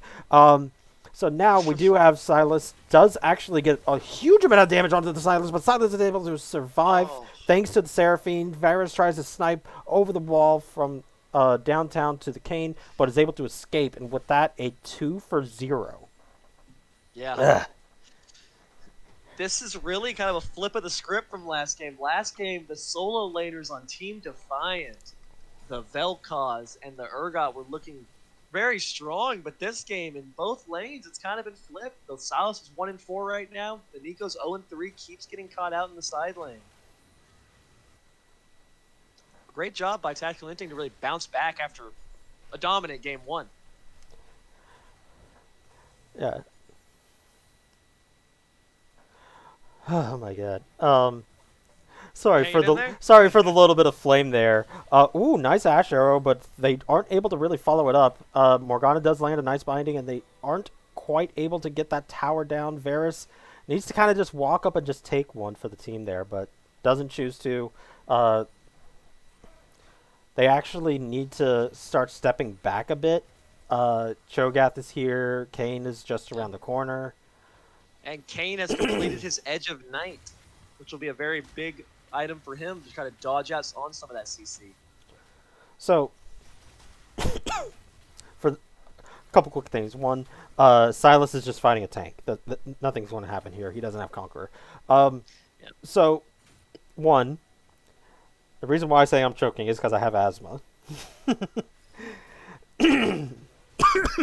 Cho'Gath is looking for Varus, barely misses the Rupture. 2, this is definitely a much better game from Tactical Inting. It definitely, like I said, it shows that AJ is more comfortable on being a damage-dealing jungler than a tank. 3, you mentioned earlier about how they don't really have that sort of damage to actually deal with these high HP targets. That's really true. They really don't. Silas is going for what looks to be the it's Everfrost and then the Cosmic Drive, it looks like to me, and that's definitely the that could also be the Leandry, the new Leandry's, the mask thing. Oh, Demacia. But Nico does actually get into the big team fight. Huge team fight. Varus does actually get a lot of damage onto the Maokai and does survive barely against him. But now Volibear is taking a lot of damage from this Cho'Gath, and now they're going to have to run away because they're the only bottom lane is left. They do actually survive, and that'll be a 3-for-1 favoring Tactical Inting. Ocean Soul to Tactical Inting. Oh no, she's gone. You cannot back right there. Yep, nope. Varus, you are too close as well. Yeah, and he almost has his ultimate up. Doesn't matter. Boom. Never mind. Doesn't matter. XD. The Kane is beginning to take over. Yeah. Already has, but you're mentioning the fact that they're struggling to get through these HP targets. Then Kane, you're right. Silas actually went for Demonic Embrace second, which the build right now that's grown in popularity this patch is the Everfrost into the Cosmic Drive. I think he probably went for the Demonic Embrace here once he recognized all the targets he was having to deal with. But, the build for Silas before this patch has been the Leandry's build, and that would definitely help him out a lot here. And I definitely think that's still very playable. So I have to wonder if he kind of got caught panic up bot. with what the meta is right now, kind of the Ooh, flavor of the month build of the Everfest. flash from Nico. Thought that the Ashe was going to alter. But yeah, so I think it would have been better if Ferris had actually gone with the on-hit build, so that way they could actually deal with all of these tanks. Just kind of autopiloted the lethality Varus, and now is actually going onto this Nico. Doesn't get the knockup, but is going to be continuing to do a lot of damage. Now the Maokai is going to get onto the Nico. Nico does use her ultimate. They do a lot of damage. Nico does get pushed back. Does actually get jumped on by the Kane. The Kane doesn't actually have to do anything. She can actually wait, and Maokai takes the kill from her. And now Silas is going to get ulted by the Kane. The Kane is going to come out and now does a lot more damage to the Silas. Silas is going to go down to the Kane thanks to the Maokai keeping him locked up. And this actually may be it for game 2. Just a matter of time. Yeah. It's looking pretty good for Tactical Inting here. You know, they should be able to very easily fall back, take the Baron if they so choose, and at that point I just don't think there's a world where you can kill the Maokai and you can kill the Cho'Gath with the Ocean Soul and with the Seraphine healing and shielding coming through. Yeah, like Aileron Roll, I understand that you love Nico, but it needs to fit for your team.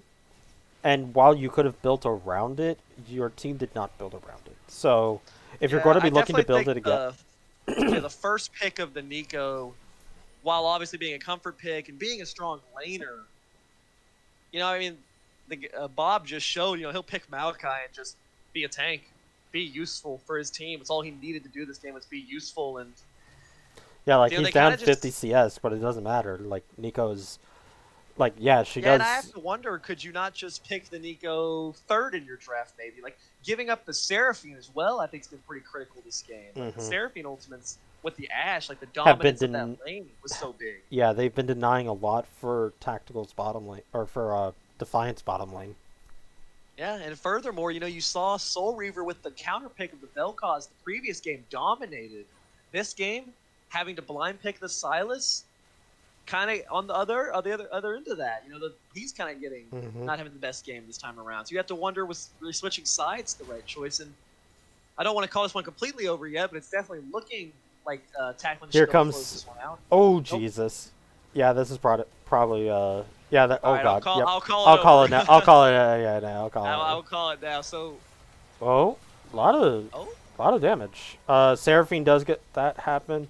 Silas is in onto the back line. Silas actually doesn't steal an ultimate, doesn't have an ultimate stolen, and does get taken down.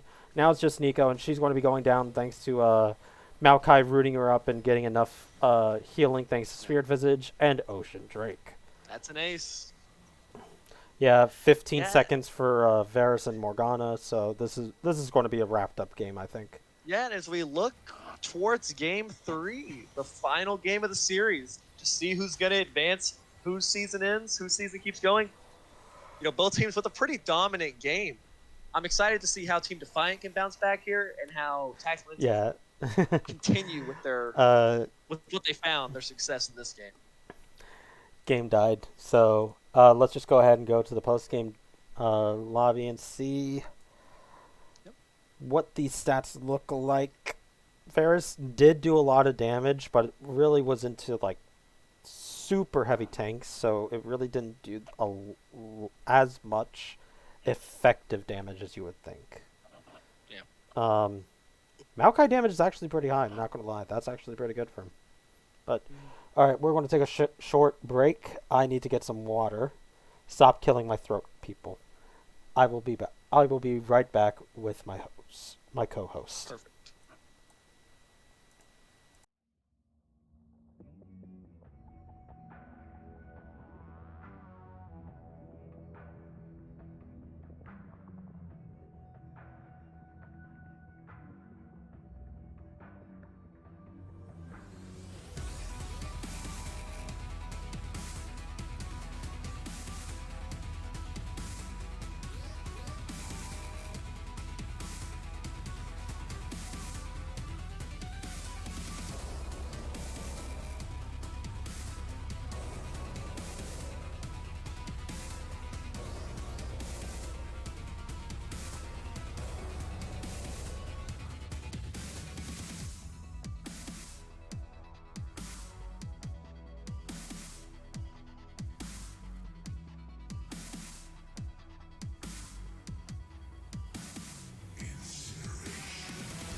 Hello, everybody, and welcome back. Before we get underway, I have to do something as a courtesy. Um, uh, I am sorry for your headphones. We go to commercial. Before we go to commercial, we have a special rendition of Silver Scrapes on the stage. I believe it'll be Mark taking it away. All right, Vancouver! You know this song. It is tradition. I want everyone to get hyped, get involved, and sing along with me. Bee-woo-woo, boo-dee-doo, boo-doo-doo, boo-dee-woo, boo-dee-woo, boo-doo-doo, bee-woo-woo, boo.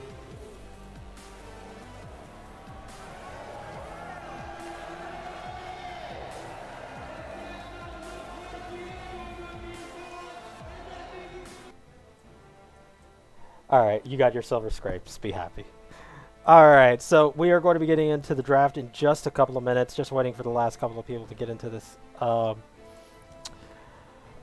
Good comeback game from Tactical Inting. Very good job for them to turn around what was a pretty one-sided game. One. Yeah, definitely. Game one was all Team Defiant outside of a couple good plays by Tactical Inting, but really it did end up just being a quick Team Defiant win. This game looked a lot more dominant for Tactical Inting, although there were some good moments for Team Defiant. A lot of those moments just being a lot of scrapping in the bot lane, a lot of those trade kills ended up keeping the kill count pretty close. I think the biggest difference really just the mid lane from Team Defiant this time around didn't really produce a whole lot compared to the previous game, and the top lane as well managed to get caught out a lot in the side lane, which we had not seen in the game before.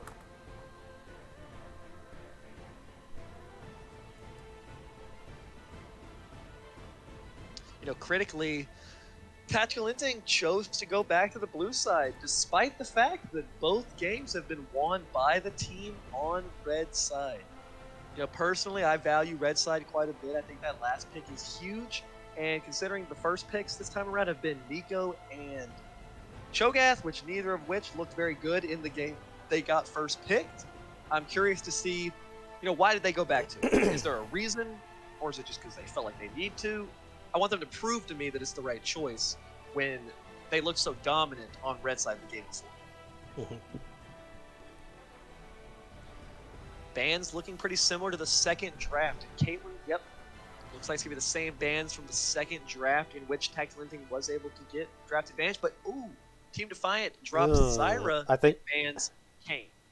I think that the Seraphine was probably the better choice of a band here. Kayn, you probably could have left around for, like, to actually counterpick, because you know he was probably going to pick that again. Yeah. Again, maybe not comfortable with whatever champions do counter Kayn. I actually don't know what counters Kayn, so have your fun there. There are some picks, but, you know, I would hate for Team Defiant to just give away Seraphine Ashe again. I really would not like that. I want them to pick the Ashe. I want them to pick the Ashe here. Yeah, no, that would not be necessarily a bad decision. Because if they still want the Morgana counter pick, Ashe Morgana is not a bad lane by any means. And the Lilia, that's exciting. I'm excited to see the Lilia. Ooh, I don't like it. I gotta say, yeah, I don't like if you're it. Tactical Inting, I think you just immediately pick Ashe again, which yeah, they're gonna do. I was not sold on the Varus so right here, Defiant has to then pick the Morgana, because otherwise INT just bans it. Then you go through, okay, what do we want to ban for top and mid? Well, I would ban the Vel'Koz, because that just shut out. You know, if I'm Team Defiant here, I'm going to ban the Cho'Gath. They didn't pick Cho'Gath this time. And it's really looked to be like Danny's pick. Like, that's what he likes to play in. You know, if they don't grab that here, I think it's a little... You know, I think banning it away would be smart. Make him beat you on something else.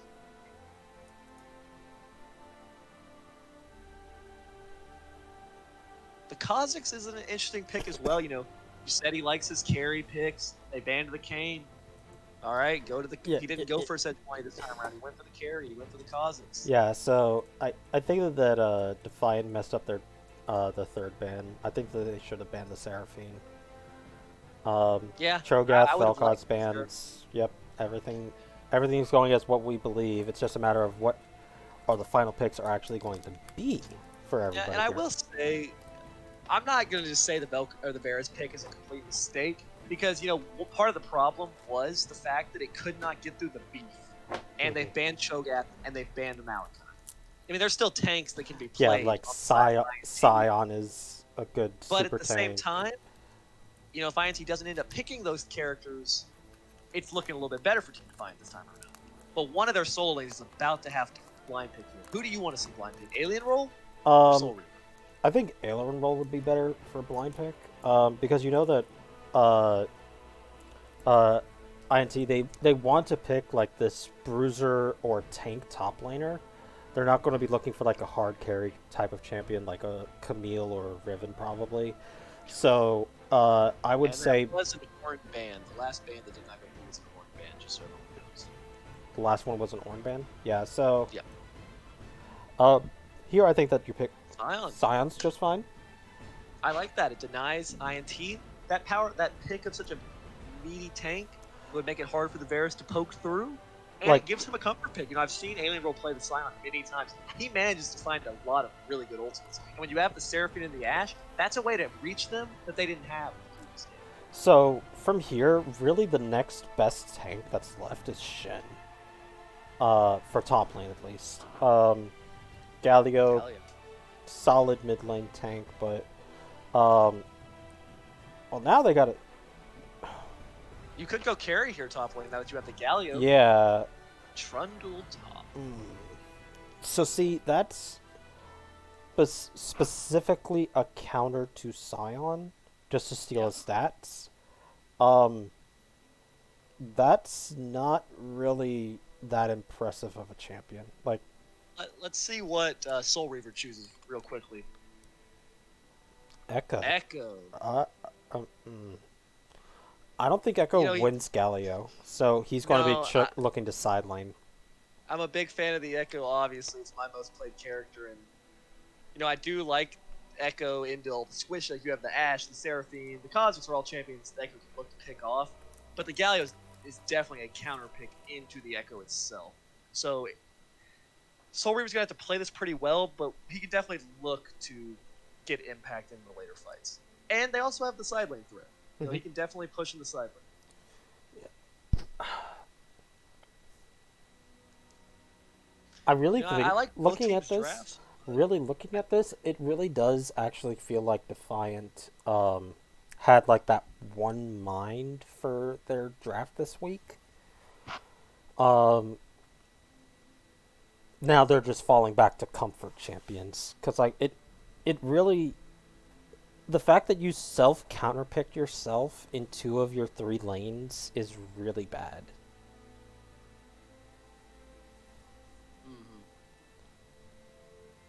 Yeah, I do think that's a good point. But I don't know, on a whole, I'm looking at the Team Defiant draft, and I kind of like it. Like, on a whole level. Maybe not when you're looking at the individual matchups. But on a whole, it's like, I don't know, I mean, you have the Seraphine ultimate and the Galio ultimate are great team fighting tools, but I don't know, you have Lilia, you have the Varus, you have the Morgana, Scion can really engage these fights. And I think the Echo can come over the top after Scion does and kind of blow up the Ashe, blow up the Seraphine. I don't know, I think we're poised for a great game 3 that's really going to come down to execution at the end of the day. If the Trundle gets super far ahead in the side lane, nobody on that team's going to go to match. Oh, hell no. Varus is going to go poke again, so he's definitely not going to be able to. I mean, I've been firsthand playing Echo in a game against someone's top Trundle, and that's not something Echo can match in the side lane. And the Scion can't match it in the side lane. You and I had to deal with it last season. The best laning top laner in Seal's Trundle. He lost, but it could be tough. He got solo killed. No. But it could be tough though. And, if the Trundle gets ahead this game, who's gonna match it? And then when you consider the fact that you have the Galio, not only kind of beat up on the Echo in lane, but also bolster the Trundle's side laning, you definitely can't kill him. I mean, like, Yeah, so who's going to walk over there and stop him when you can potentially have Galio coming over the top to back him up? so I'm just thinking of Trundle build now. I think it's for this game just as a guess. Bork, Sunderer, Hydra. Yeah, So, I definitely think Sunderer's probably the play here. And the Bork seems like it'd be a good pick into the Scion. So, and then the Hydra just to help you with your wave clear bit. Yeah. And just more healing, because why not? With all of those, however, you're all healing. If you can't get to your target, you're not doing anything with it. Yeah. But because of that, I do want to see Scion get a Thornmail. I wouldn't even be surprised. I wouldn't even blame him if he decided to go for that first. Yeah. So Yeah.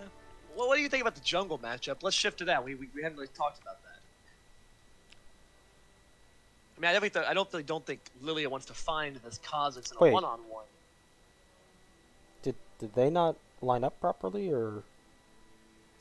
I'm assuming they just did not manage to be in the right order. I doubt that's about to be Jungle Galio and mid lane Kha'Zix. Yeah, I as think exciting as that would be, I don't think that's I don't think that's in their pocket. They might be saving that switch for Game 5 of the finals or whatever, but yeah, I definitely don't think Lilia wants to find the Galio, or sorry, not the Galio, does not want to find the Kha'Zix in the one-on-one in the jungle. But I think Lilia has opportunities in these team fights. You know, if you were going to manage to pick off the Trundle, being able to just stun lock him off like the sleep into a Scion, into an Echo stun or something like that, that might be your chance. And if Lilia hits a sleep onto any of the squishier carries, that's just a free kill for Echo at that point. oh yeah, But definitely. you also have to think about, you know, the sleep, as everyone knows, that's why everyone hates playing the Zoe. The sleep, not only are you can't move, you also take more damage from the next spellcaster hit by. And not just your own spellcast, anyone's spellcast. So if Lilia hits a sleep, and then Varus follows it up with a max range Q or something like that, I mean, That's that'd be a lot of 700 itself. damage. That's 600, Yeah. 700 damage minimum. Definitely. Yeah, and Echo, he's going to have a Lich Bane, so that's going to be like, taking a wild guess, 900 damage probably. Yeah.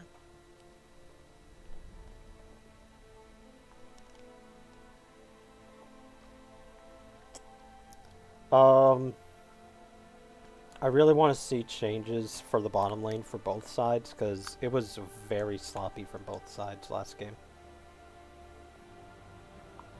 Yeah, there was a lot of very like traded kills back and forth. You know, we're seeing the same matchups, so both teams are gonna have a little bit more experience into that now. So I wouldn't be surprised to see a little bit less action. But at the same time, you know, they might just want to keep going at it.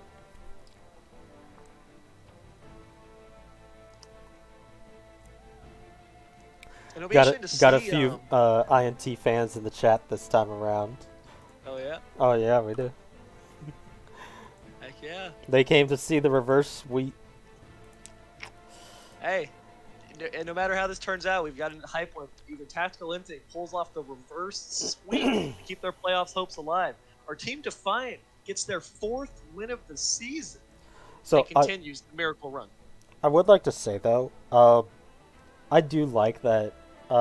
Even though like Defiant has been putting on a show for Demacia so far, the fact that we've gotten best of 3s through both of the Demacia games so far, that's awesome. I like that. Yeah, definitely. Nobody likes a 2-0. Credit to Team Defiant for in wins and losses, keeping it entertaining. And that's why I'm having a throat lozenge, so that way I don't choke on myself this game. Alright, looking at this more, I think that INT have faster priority for moving around. But Defiant can match it pretty quickly, I feel. Yeah, I mean, I don't know. It's gonna be close. I mean, Lilia moves around very fast. Kha'Zix can obviously move around the map very quickly. Not as fast as Lilia, which has a passive stack. He can get around. And then Galio, while not being the fastest character in itself, can skip a large part of the walking with his ultimate. All right, who do you think, chat? INT for the reverse sweep or Defiant for the miracle run? Let's get it in. Game 3.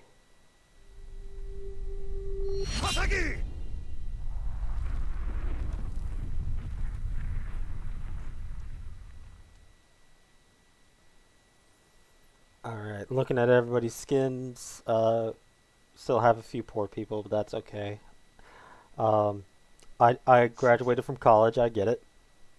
That was a very fast load, dang.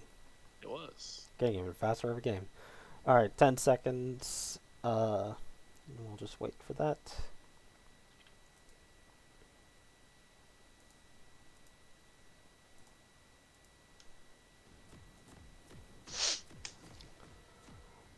Alright. I'm at 10. Yep. 3, 2, 1, go. All right. Looking at runes, I'm not seeing anything personally that jumps out. TP on all the solo laners this time around, which makes sense. I think Echo has matchups where he can take Ignite. Playing to the Galio, TP is definitely the correct choice, but Tactical Inting looking for an they're in-game running play into this the time top around. lane. First one, so they're not expecting it at all. Sion off in the alcove. They have no idea this is happening. Neither team has any idea that this is happening. And Echo isn't even in the bush either, so he won't see them coming in either. Oh yeah, they might walk right down onto Echo. They don't see him at all. Seraphine used her E, so they have no more realistic engage. So bottom lane is going to already head back. Echo is still in the neighborhood. Yeah, as of right now, though, this is a pretty poor job by Team Defiant to protect their own jungle. I mean, it looks like right now Lilia's red buff might get stolen away, and Team Defiant will have no idea about it. Although now, when they see the Gallant walk Now out of there, they should immediately say, okay, they're at your red. Do vertical jungling. So Ash should be going up here to ward the red buff, and she's not. So this is just Lilia just immediately run over and grab the opposing red. Yeah, we've had pretty standard jungle clears thus far. It'll be very critical for Bird on the Lilia to react correctly to this, or else he'll fall far behind. And he chooses to go straight for the Gromp. Galio went over and warded the red, and at this point, it's a yeah, I'm not sure if Lilia can three actually quadrant.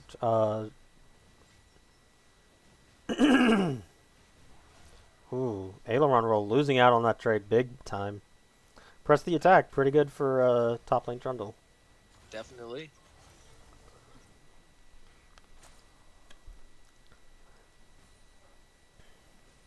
Yeah, and Trundle will be able to sustain thanks to his passive, giving him currently it's 2% of units that are dying to him his health. So Now I do want to point out one thing. Echo chose to go for a Doran's Ring start as opposed to the Corrupting Potion. And while I'm personally a big fan of the Corrupting Potion, what really makes that confusing to me is the fact that he took Time Warp Tonic. That's not So what you basically, do. doesn't have biscuits and doesn't have Time Warp Tonic, essentially getting no value out of that rune.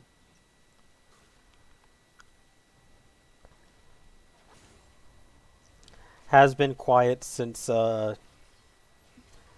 saw that little bit of a steal happening in top lane. Lilia is looking to gank top lane though. But Trundle saw him thanks to the ward over in the tri-bush, so she'll just have to go and do what she does elsewhere. Galio with a pretty good trade onto Echo, but it ends up not even as Echo gets the Electrocute proc off. Being a level Electrocute and the passive proc off. Ooh, nice knock up. I'm excited to see the Scion. The last time I watched Alien Roll, earlier this season maybe, or last season, I just remember great Scion ultimates. Oh, Lilia is top. Oh, Kha'Zix is ganking bottom lane. Does actually go to the Morgana. Morgana does end up having to flash, so good gank from the Kha'Zix. Yeah, and Lilia at the same time got a similarly pretty good gank off top lane. Trundle did manage to just walk out, but jungler's paying attention to both sides of the map this time.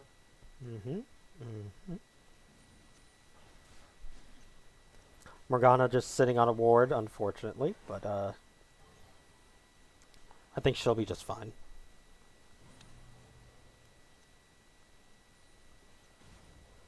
Oh, Aileron Roll is doing a lot of damage to this Trundle now. He's bopping him. Yeah, it looked bad at level 1, but since then, I mean, he's showing some mastery on that champion. Echo's been sitting in base for a long time now. Yeah, one got Looks like he was taking a long time to decide what he wanted to go for. Ultimately, decides to build a Dark Steel and 1 amp tome.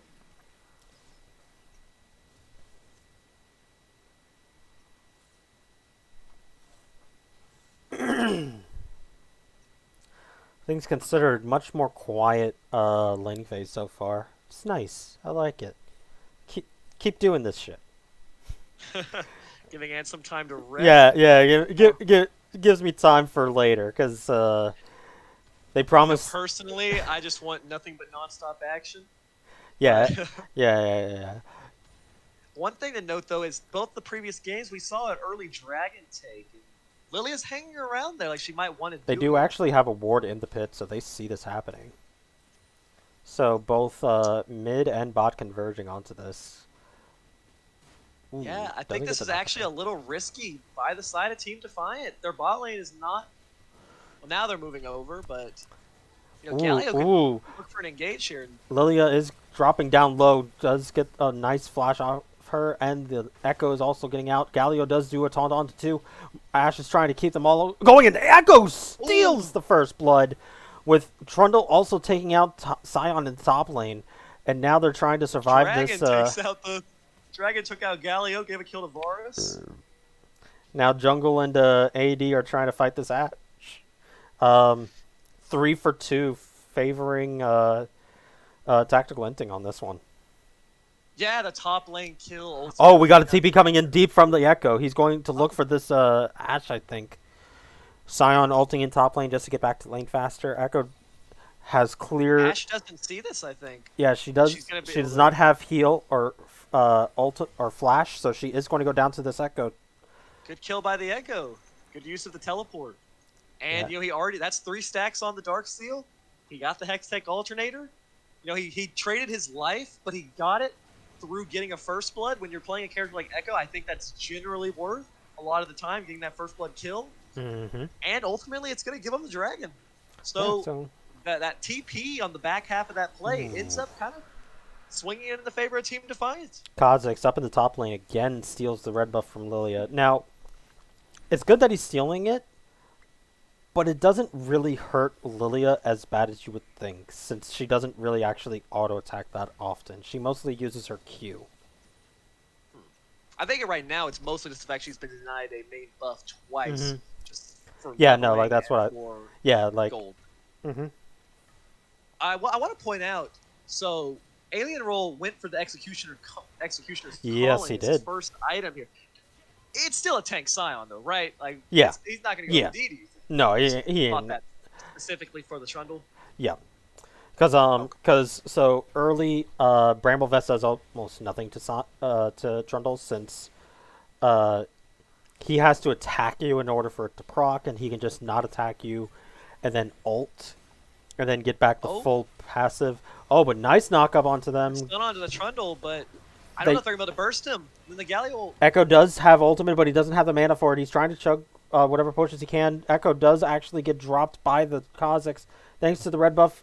Oh, but he dodges the W. Oh, Sion, please, you gotta... Too fast. Oh, so barely. close. That's a big shutdown for the Kha'Zix.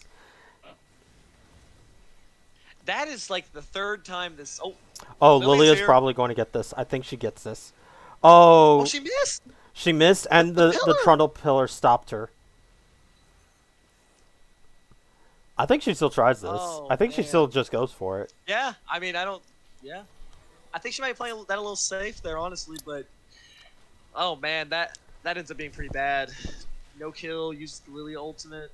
That's pretty unfortunate. I'm not sure if she missed because So just she, of a misclick, or if the Kha'Zix went invis, I think right before he got slept. I'm not actually sure. yes. Would he have been revealed at that point? Did she know where he was? She I'm not certain. she would have seen an outline because of the passive damage. Right. But she was going to miss anyways. So Right. Yeah. just, Dang. I was gonna say that's like the third time this series that the solo laners of Team Defiant have opted into a 2v3 because their jungler's been on the other side of the map. Last game, it was around that Rift Herald when they chose to 2v3, and they got a kill, but then ultimately died. I think Bird just not quite being on the same page with his solo laners is kind of hurting him right now. so I think that if Soul Reaver had taken instant flash in onto the sash, does actually get it, and now is trying to survive the amount of damage from this Seraphine. Oh, And they actually do wow. get the double kill for the Varus. Nice job. Yeah, that was super well played by Tarkata to show that he knows the damage that his champion can do right now. I mean, it was very close on the Ashe, but he, no hesitation, went for the flash ultimate. And that was really impressive, and good job on the Morgana as well to help secure that second kill after a binding. And, this game around, it's looking a lot better for the side of Varus. Wait a minute. Yeah. Okay, so ignoring that part, why do you have an Iron Whip? Maybe it is the 80 Scion. Well, Echo finds Kha'Zix. Ooh, right into the Scion! Oh my god. Right Yo, into that... Scion. That's a highlight play. Anybody in the Twitch chat, please clip that. That was great. Great job by Echo to recognize the Kha'Zix might be over there and to land the initial stun. Kind of forced Kha'Zix to panic a little bit and just jumped right into the Scion. Good job by Alien World to come down as well. But yeah, you raise an interesting point. So, I mean, I guess it's... What's he building? Is it Gore Drinker? Is it Stride Breaker? Probably Stride Breaker. You'd think. No. No? No, if anything, it would be a Gore Drinker. Kind of the Gnar Stride Breaker build that's popping. No, so the reason why is because his knockup takes time to charge, and if you do any sort of movement, it's cancelled. Okay. Oh, but Echo's doing a lot of damage to this Galio. God dang. Yeah. But yeah, this time around, the Varus pick is looking really good this time around, I'll say. They're not trading kills as effectively. Last time it was 1 for 2 over and over again. This time around, the Varus is 3-0. Yep.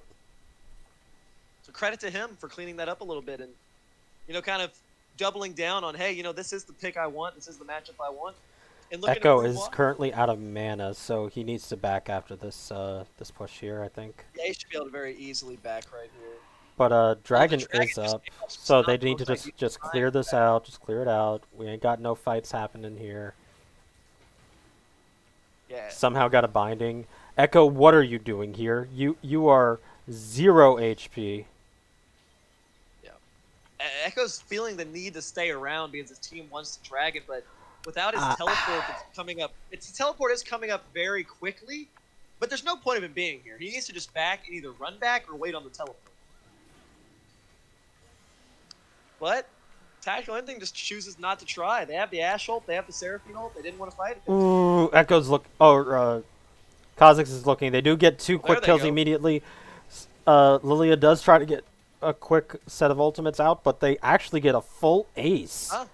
2 for 5. Yeah. As soon as I said they didn't want to fight it, they fought it. And, that looked like a catch-all to the Seraphine, but just getting the ultimate off before she died was enough. And, I mean, like I said, the Echo was hanging around with no... Wait, this is Stride Breaker. Wait, Aileron roll. What are you doing?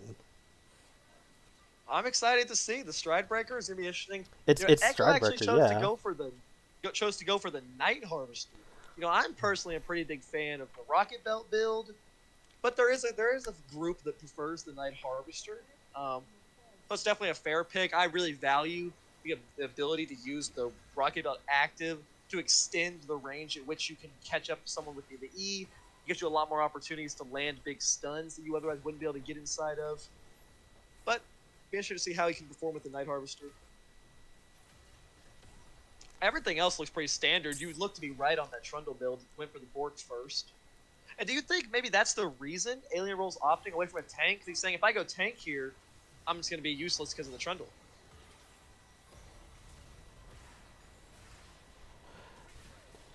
Ooh. Ooh. Ugh. All right, and down goes Echo. Okay. Yeah. I really don't think that he should be doing this for Scion. Like, you actually don't survive against Trundle because of this now. Because the thing is about with Tank Scion versus Trundle, you survive it because he can't actually kill you, but you can't kill him. With you going damage, you're not actually ever going to kill him because he has his own self-sustain, and you don't do enough damage to him. Right. Interesting. So we're definitely not a fan. I think that's clear. If you were going to make a case for it, what do you think's going in his mind? What's the positive? Tell me why it can work, or what's the potential benefit that maybe he's seeing? So Maybe the I'm not thinking of right now. hold up, we got a fight happening in the bottom lane. Does get a flash from the Morgana. Varus misses his ultimate, and they're going to look for this Morgana. Morgana's going to die. Does actually get the Zhonya's and the ultimate off.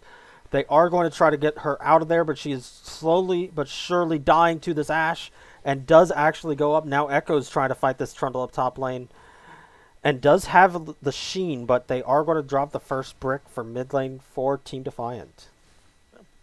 Good job getting the turret there, getting a little bit back, but it's a very close game right now. So the thought that I can think of for how it works is that you use your ultimate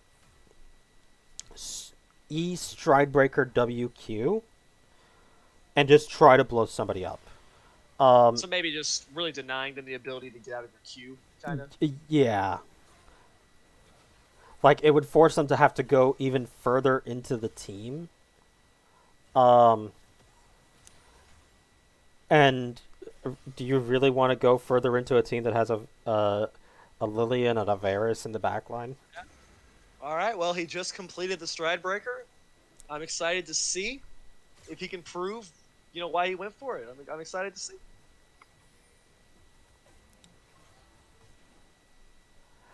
Morgana opted to finish the Imperial Mandate this game quickly, which I think's not a bad choice. Every other build's looking pretty standard, though, I would say.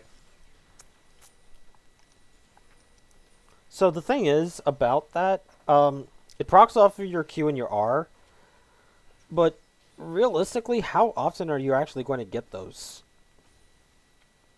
Where you're not also dying immediately after. You're talking about the mandate. Oh. Yeah, I'm not sure. I don't know. I think that's definitely not an uncommon thing, though. I don't hate it. I think that's not a bad build by any means. One thing I want to point out is, while Tactical Inting has the 1.5k gold lead, they are down 2 dragons this game. And it is a Cloud Soul. That's going to be huge.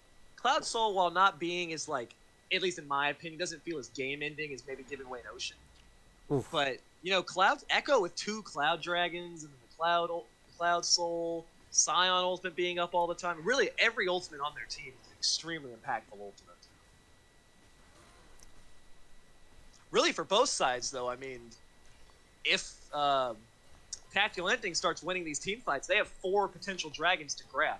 40% ult CDR on someone like the Galleon. On the Seraphine ult, Ashe. it's just crazy.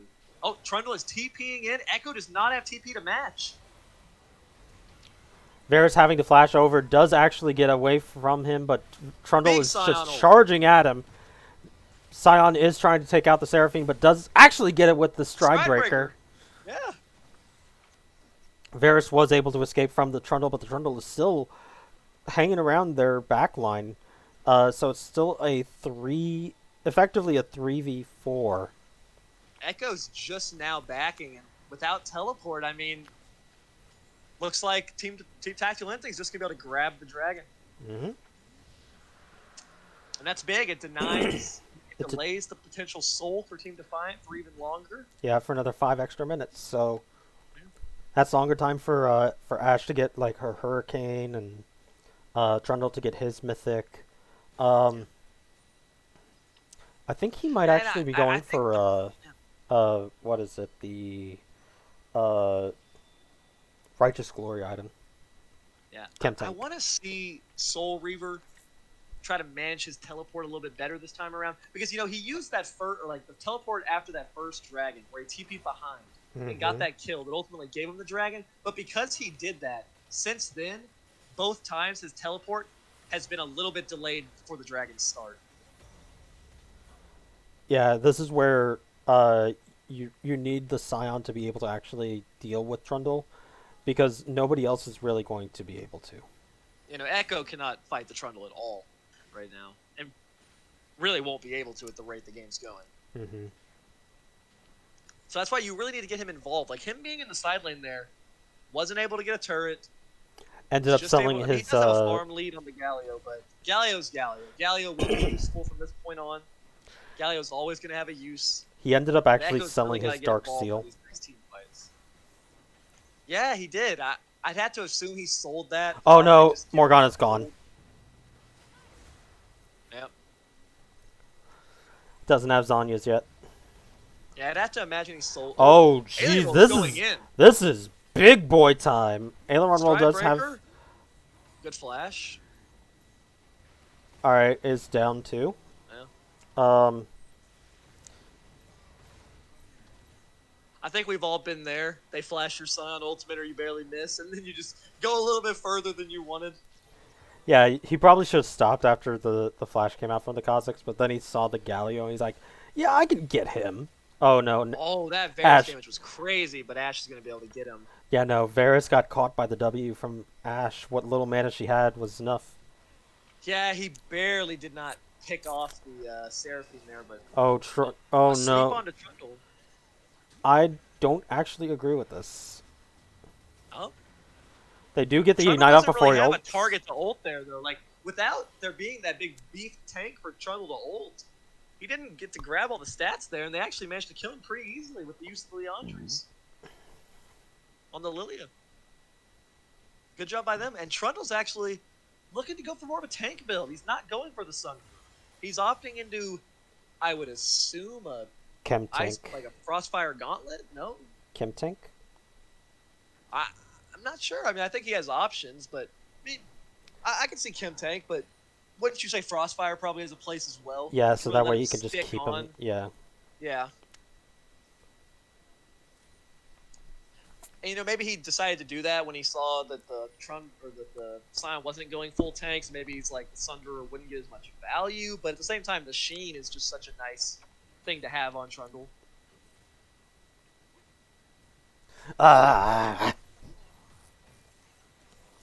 Scion does get the bottom lane tower to tie it up for towers. Scion is probably going to actually have to end up ulting here. Yeah, there's no pillar to block it, so he can get out pretty easily there.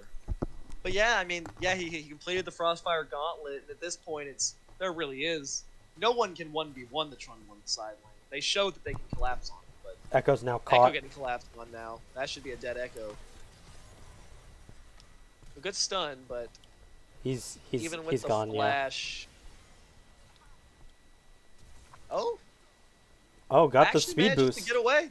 Yeah, Good. got the What he speed did boost. really well there was managing to proc his passive while kiting out, which gave him that burst of movement speed to let him end up getting away. And Galio with a little bit of a flash there, desperation to try to grab that. It's like, kill, I'm going to get this! wasn't able to do it. Yeah, I play a lot of Galio as well, and You flashing feel for it. that Q You is a feel little it. bit hard to do. Yeah, you feel it. Varus It's is a fast little alone targets. out here, though. Kazakh's seeking out his prey. Oh, Alien World does not have the ult this time. yeah, no, he's That should gone. just be a dead Scion. Yeah, he's even resigned himself to it. Yeah. Oh. Oh. Okay, so this Trundle pick is looking, pretty intelligent. I'm looking at the build that Aileron's going. That's the yeah, the empowered, the empowered executioner. I really don't like this. I'm sorry, I really just don't like this build. Yeah, you have to wonder if even being full tank, even if he is getting the Trundle ult, he'd still have like he would still be able Get to more of a like chance, survive. Like Trundle would actually Yeah. like think twice. Because the thing is with Trundle into a tank, yes, you do a lot of damage to the tank, but you have to do enough damage to a tank fast enough that somebody else doesn't show up. Yep. Yeah, and Tactical Inting there was able to pick up their second dragon, and plus 20% ult CDR on that team is feeling really good for them right now. You know, it's about a 3K gold lead. Game is definitely not out of reach for Team Defiant, but it's got to take some really good plays. Yeah, Galio hasn't really used his ult much. Yeah, there's been a lot of reactive Galley ults this game. Oh, Good flash. they got this Ash, I think, right? Do they? Oh my Oh goodness. my god. Oh lord, that is not a feels good man moment. Echo's even probably going to fall here too. Yeah, without his... Oh, Flash and Trundle. That's Frostfire Gauntlet there. Should secure that. Ooh, he tried to actually Very stay under just so that way he could get his shield and probably the stun, but oh Yeah, no, that now stun now Bird is about to die. Jesus. Yeah, no, there's nobody in this game that can answer the Trundle anymore. Yeah. Yeah, that's what I was going to say right for that fight in mid lane was that the Galio's have been very reactive this game, which is not necessarily a bad thing. It's often been ulting onto one of his teammates that's been getting jumped on versus looking for a very proactive, like having the Kazakhs start a fight and then you ult onto that to follow up. Yeah. But you saw right there, it looked like such a good pick onto the Ashe, but her shield bow procced, and with Seraphine ult and then the Galio ult, it took them way too long to finish her off. Yeah, and like I said, like as a tank Scion, yeah, you probably wouldn't have. You probably would still actually do about the same amount of damage because your Soul Furnace W, because you max that second. It just does a lot of damage based on your maximum health, and by that point you should have like 4,000 HP probably. With the amount of farm that he has, he would have well over 4,000. But he also doesn't hold his Q down long enough to charge it all the way. Oh, good Echo stun. Oh, But Kha'Zix Kha'Zix barely gets escapes. away. Echo does have to ult back. They do get the ultimate onto the Ashe. They do take him down, and now they're trying to get the Calio. Scion does use his Stridebreaker to go in further, and they do actually get the kill. So that is 3 for none. Trundle, Yeah. however, is on the top side, taking out the inner tower, and now is going for the inhibitor. Scion TP's back. I'd have to wonder if he couldn't just back there. I being think so he just low. I mean, backs. Yeah, like he's way did too Trundle low. not Like just if killed him right here? yeah, he does. He just ults him and goes.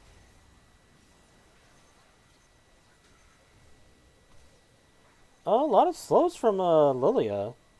Yeah, good job by the Lilia there to actually save his teammate. But again, great job by Team Defiant there to actually find a team fight. Echo hit at least a 2-man stun right there. I saw Scion 3. managed to land a big ultimate on the back half of that fight to continue the chase. Yeah, great job by them to they're not giving up. They're looking for their team fights. They definitely could win a team fight if they managed to land the critical CC like they did right there. But at the same time, you know, Trundle did get a turret top lane. It was unanswered. That's something we're going to have to track. And now they're down a TP. Yeah. But this time around, we got Dragon in a minute. Echo does have TP this time. He wanted to be the one to side lane, the top lane right now. Yeah. And Echo's actually going for Void Staff third item, which I don't hate that necessarily. I think that's not awful here. That magic penetration will be pretty good. The Void Staff's pretty cheap this season. Mm-hmm. And especially just sitting on the Blighting Jewels, honestly, not that bad either. The 15% magic pen. Yep. It's pretty nice. Seraphine is looking for the mask as what the Leandri's madness mask. I can't remember what it's actually called, but Morgana's like barely off from her Zanya's. Echo's caught. Echo's getting jumped on, had to flash. Okay, one thing I want to watch this fight. Lilia has flash, and she has Zanya's, and she has ultimate. She could look for a big flash Q into an ultimate. Edge of Night is down. Sion's going in. Kha'Zix immediately jumps onto them. Does actually get a lot of damage out. does actually get taken down by the Varus. Now the Lilia does go in and does own Yuz and gets sleep onto two of the frontliners. Does have to try to get out of here. Now is trying to survive. Echo does have his ultimate still and is trying to find the Seraphine before he has to ult back. She does actually get taken down, but now it's not to the Trundle and Can they kill Galio. the Trundle? Varus is putting out damage, no doubt. Trundle does not have his ultimate. He can actually die here. They may actually...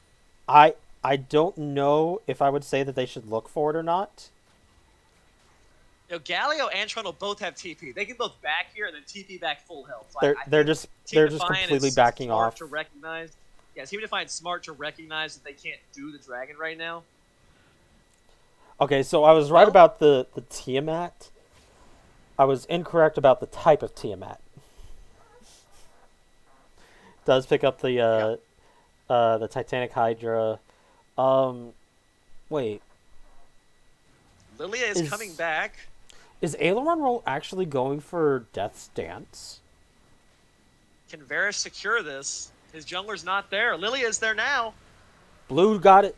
Causing And now Trundle does ult the Varus, I believe. So Lilia does get a nice sleep onto 3, I believe. They do take out the Trundle, and now they took out 4. Seraphine is the only one alive. They run to Baron, run to Baron, run to Baron. That was big by Echo. Managed to not only pick off the carry, but then ulted back on to the rest of the members, which were just trying to deal with Alien Roll right there.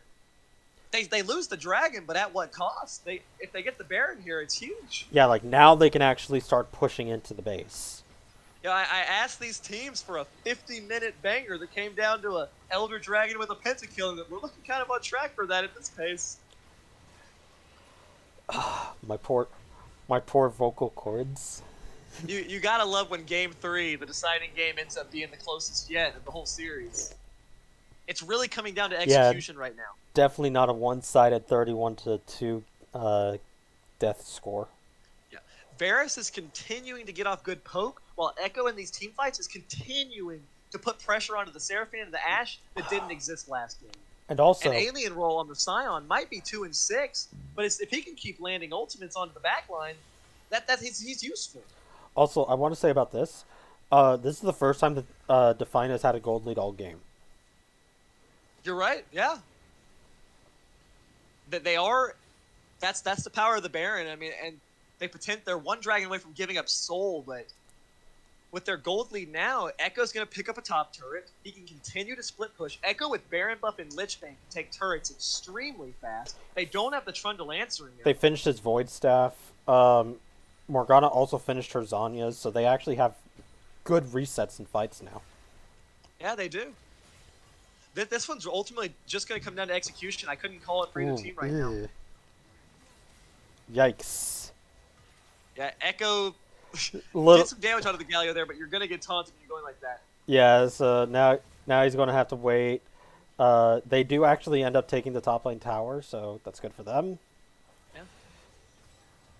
Yeah, and right now, I have to question having the Trundle all the way down here with the Scion. Like, yeah, you're stopping the Scion, but I think if you had the Trundle against the Echo right now, I don't think he'd be able to grab these turrets. Scion's not going to push as fast as Echo does. Especially not against a 3-item Trundle right now. Yeah, and I think Galio can still wave clear the Trundle as well as he can wave clear the Echo. Ooh. Varus continuing to land good poke. Morgana needs to be keeping her her shields up as much as possible right here. Like, you have to protect this Varus. Yeah. Like, if you have one job right now, Morgana, besides warding, it is keeping this Varus alive. Yeah, Flash and Healer are both up on Varus and Ashe, so both AD carries have the abilities to keep themselves alive. Lilia manages to land an E. Ooh, they broke the base. They broke the base. That's huge. Okay, that actually, not just saying that's huge, but like the fact that they are able to do that with the first Baron means that they actually have control over the map now. Yeah. So now they'll actually not only be able to stop the Soul from happening. Oh, Echo! It took a lot of damage. Had to flash out of that. does have his ultimate, but I think you just back up Echo because Yeah, they're very close to getting that. Oh, oh, they do actually actually broke that too. So so they broke 2 turrets, and it looks like they're gonna all get right, the mid. Baron ran out. They aren't going to get the inhibitor. Oh, Lilia just gets shot by the Ash. They do actually get the ultimate for Lilia. Great Galio Sonya. does use Morgana with her dying breath does get the barrier onto Lilia. Now the Galio is trying to get the Zveres, and he does. Now Lilia is trying to survive. Does flash away to make sure she survives. 2 for 2 so far. Echo is on the side. Is behind them, but Echo looks used like his Weiss is ultimate. backing off. Echo had to use his ultimate, so he will not be able to actually do this fight. So they are just going to back away, reset, because Dragon is in less than a minute.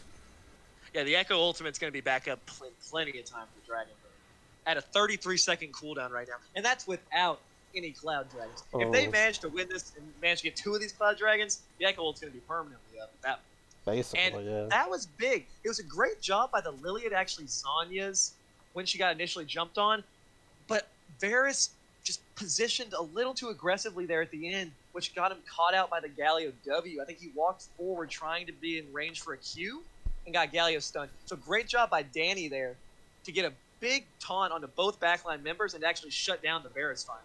And also, the Morgana with the hero moment gave up her life to give her shield to the Lilia. All right, here comes the Dragon. All right, in a Kha'Zix position to try is to here. steal again. They need to pull this out. Just pull it out. Stop trying to take it inside of the pit. Just pull it out. He does actually go in. He goes in. Lilia gets the smite off. Galio does go in. Does get dropped. Galio has no flash. That's another Does get kill. ulted by the Lilia. Kha'Zix and Lilia, or Kha'Zix and Galio, sorry, do go down. Sion is TPing back to the top lane. They did actually get the flash out of the Seraphine from the Echo, just the threat of him. But Sion, I don't believe, actually stops Trundle. He is going to get just dropped. Holy Oh, the sh- ultimate barely. This should be oh. 2 inhibs. 2 inhibs for the side of Team Defiant. I know. But I think they someone ended. else I has think that to they're help trying with to the end Trundle. it. Oh, Seraphine's caught. She's dead. Great stun by Echo. Yeah, Trundle is like threatening the end of his own. But I think that they're trying to end. I think that they end it.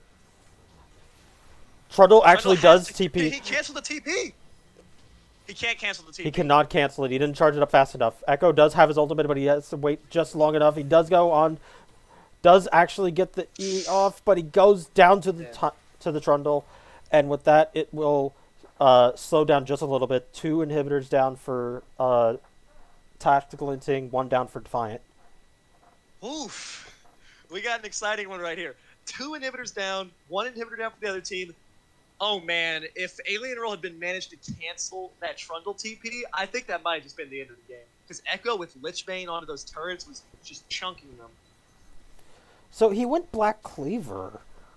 What? Hey, I'm just trying to enjoy at this point.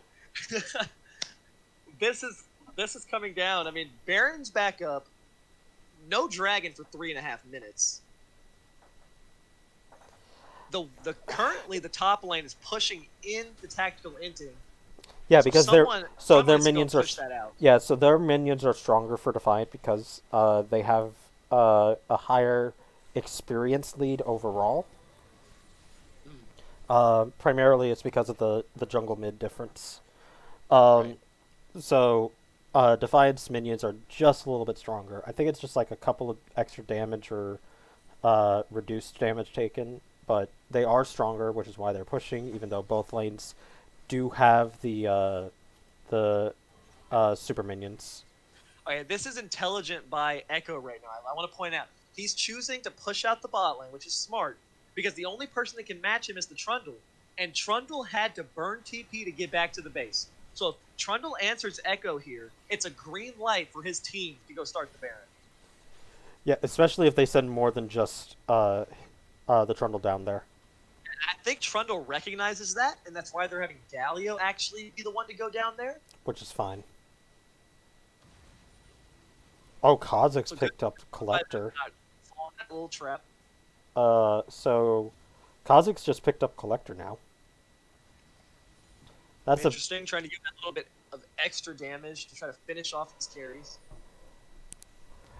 I mean, you look at the Varus' build, full damage. No Guardian Angel or anything like that picked up yet for him. Doesn't look like he's really going for it. So, I mean, if Kha'Zix manages to find him, at the end of the day, the Kha'Zix can pop him if he's isolated for sure.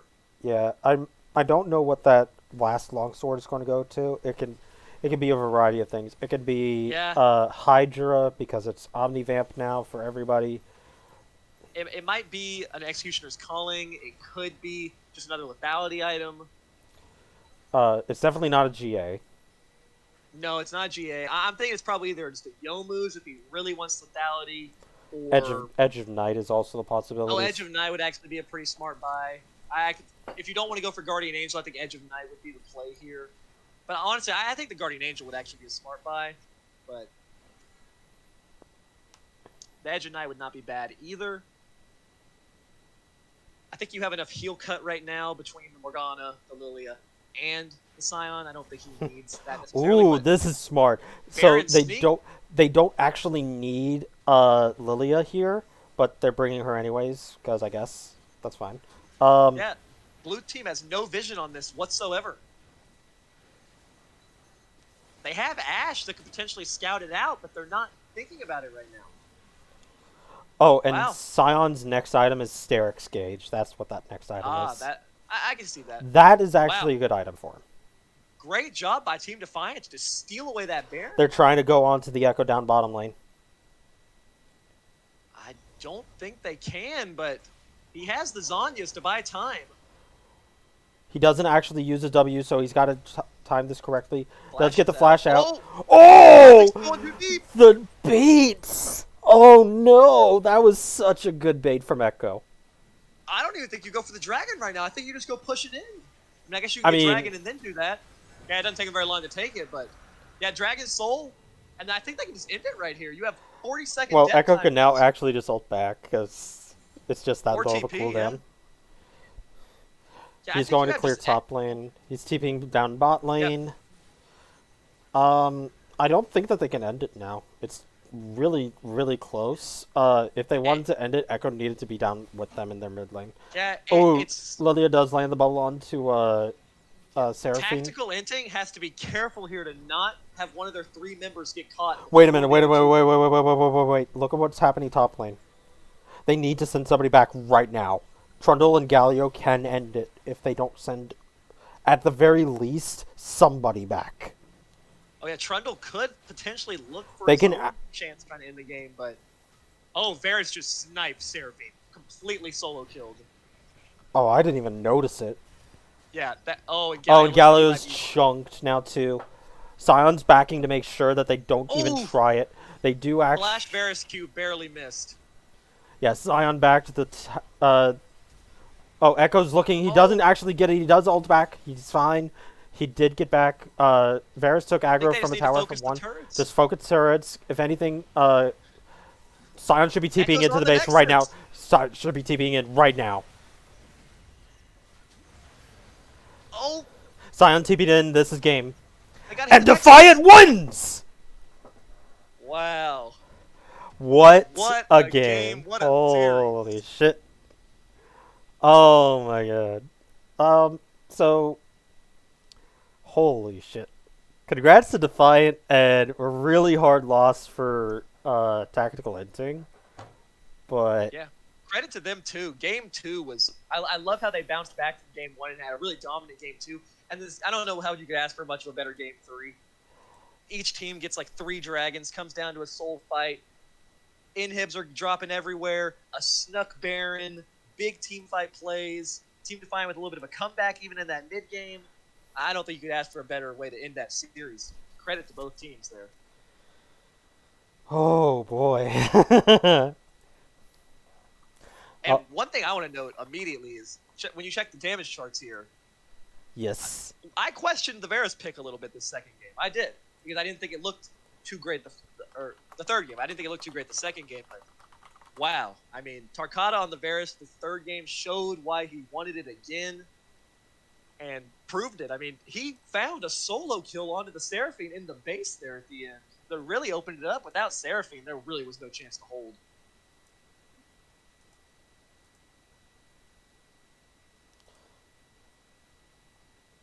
Alright, so we are going to be getting the post-game interview. Let me just move him on in here. Mr. Exciting. Tarkata, welcome. Tarkata? Congratulations. Forced. Oh, hello there. There we go. Yeah, so congratulations to yet another doubles. upset I'm good. win. Yeah, I mean, I was definitely surprised our first upset win. And in this one, as we came in, I was worried, but I was told by my support, hey, don't worry, I've been practicing Blitzcrank. And we were like, and as a team, we said, okay, let's back up and just play basic champions that do solo things game one. So we each just played our own little laning game at the start. We gained ahead. That first blood really kicked us up because I was immediately had boots and could maneuver better. Blitz was positioned great in the bot lane. And first game we kind of dominated. No, Mhm. definitely. It's pretty Yeah. handed. And then the turnaround on the second game was we got dominated pretty hard. Game 2, I Yeah, think, was you definitely know a you comp dominate diff. them when. Yeah, that second game, you know you dominated in the first game when they banned four characters that you Oh, played. 4 out of the the game 5 before. got banned in Yeah. game 2. Yeah, so you definitely showed it, but I mean, they bounced back pretty well. How were y'all feeling going into the game 3 after just kind of losing game 2? Okay, our lowest point was the middle of game 2, and they couldn't drag us any lower, like morale-wise. And we just said, hey, if a miracle happens and we happen to win this game 2, great. Otherwise, let's just focus on game 3. What happened? What can we change? And Right. the number one thing we could change was get Kane out of here. Get this man who can run through walls out of this game. Because Yeah. I was very adamant that and some positioning errors was what happened that bot lane died so many times in that game. Because I was like, the Varus poke is doing hard damage. Despite like multiple ganks, I'm still even in like kill death. So I think we can do a salty run back on the bot lane and just run more Varus again and it'll work out. Yeah, I'm curious about Varus. I mean, you obviously piloted it really well, and you showed why you were picking it. You did really well with it. But I mean, I can say overall, Varus isn't like a super meta pick at the moment. Were you picking Varus specifically into the Ashe Seraphine, or is it just something you're really comfortable on right now? Varus is a big poke-based champ that I'm very comfortable on, and lethality has started making a comeback with like lethality Sivir does a lot of damage right now. Right. So I was just taking that mentality and transferring it with lethality is pretty good right now. A lethality Varus build is what's popular on him. And my teammates, want the Nico, so like the upfront kind of big burst is there. So I was like, Volibear, Nico, and just having the Varus as kind of a backup cleanup killer was kind of the plan. Definitely. You have a question, Ansem? Or? Yes. What was going on in Aileron Roll's mind when he was building Scion? I'm I'm going to go ahead and flame. I'm going to go ahead and flame. What is this build supposed to actually do? Because it didn't really seem like it was doing anything that he couldn't be doing as full tank. The big thing was definitely the Hackshorn and just the raw ability haste he has. Uh-huh. Yeah. He did not specify anything about the build. I am a little surprised he didn't go tank. I'll admit. Oh, he's shouting out.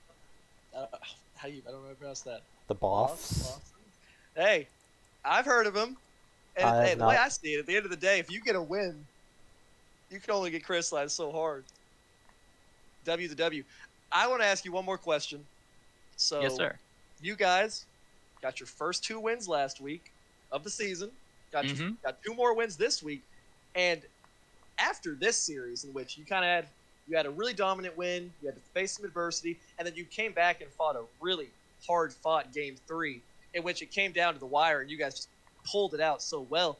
How are you feeling? Because I mean, looking at who your next opponent is, the only people you have left to potentially play are the two teams, both sitting at 7-1. How do you feel Team Defiance's chances are? Do you think you can run it all the way? You think you can take it all the way to the victory?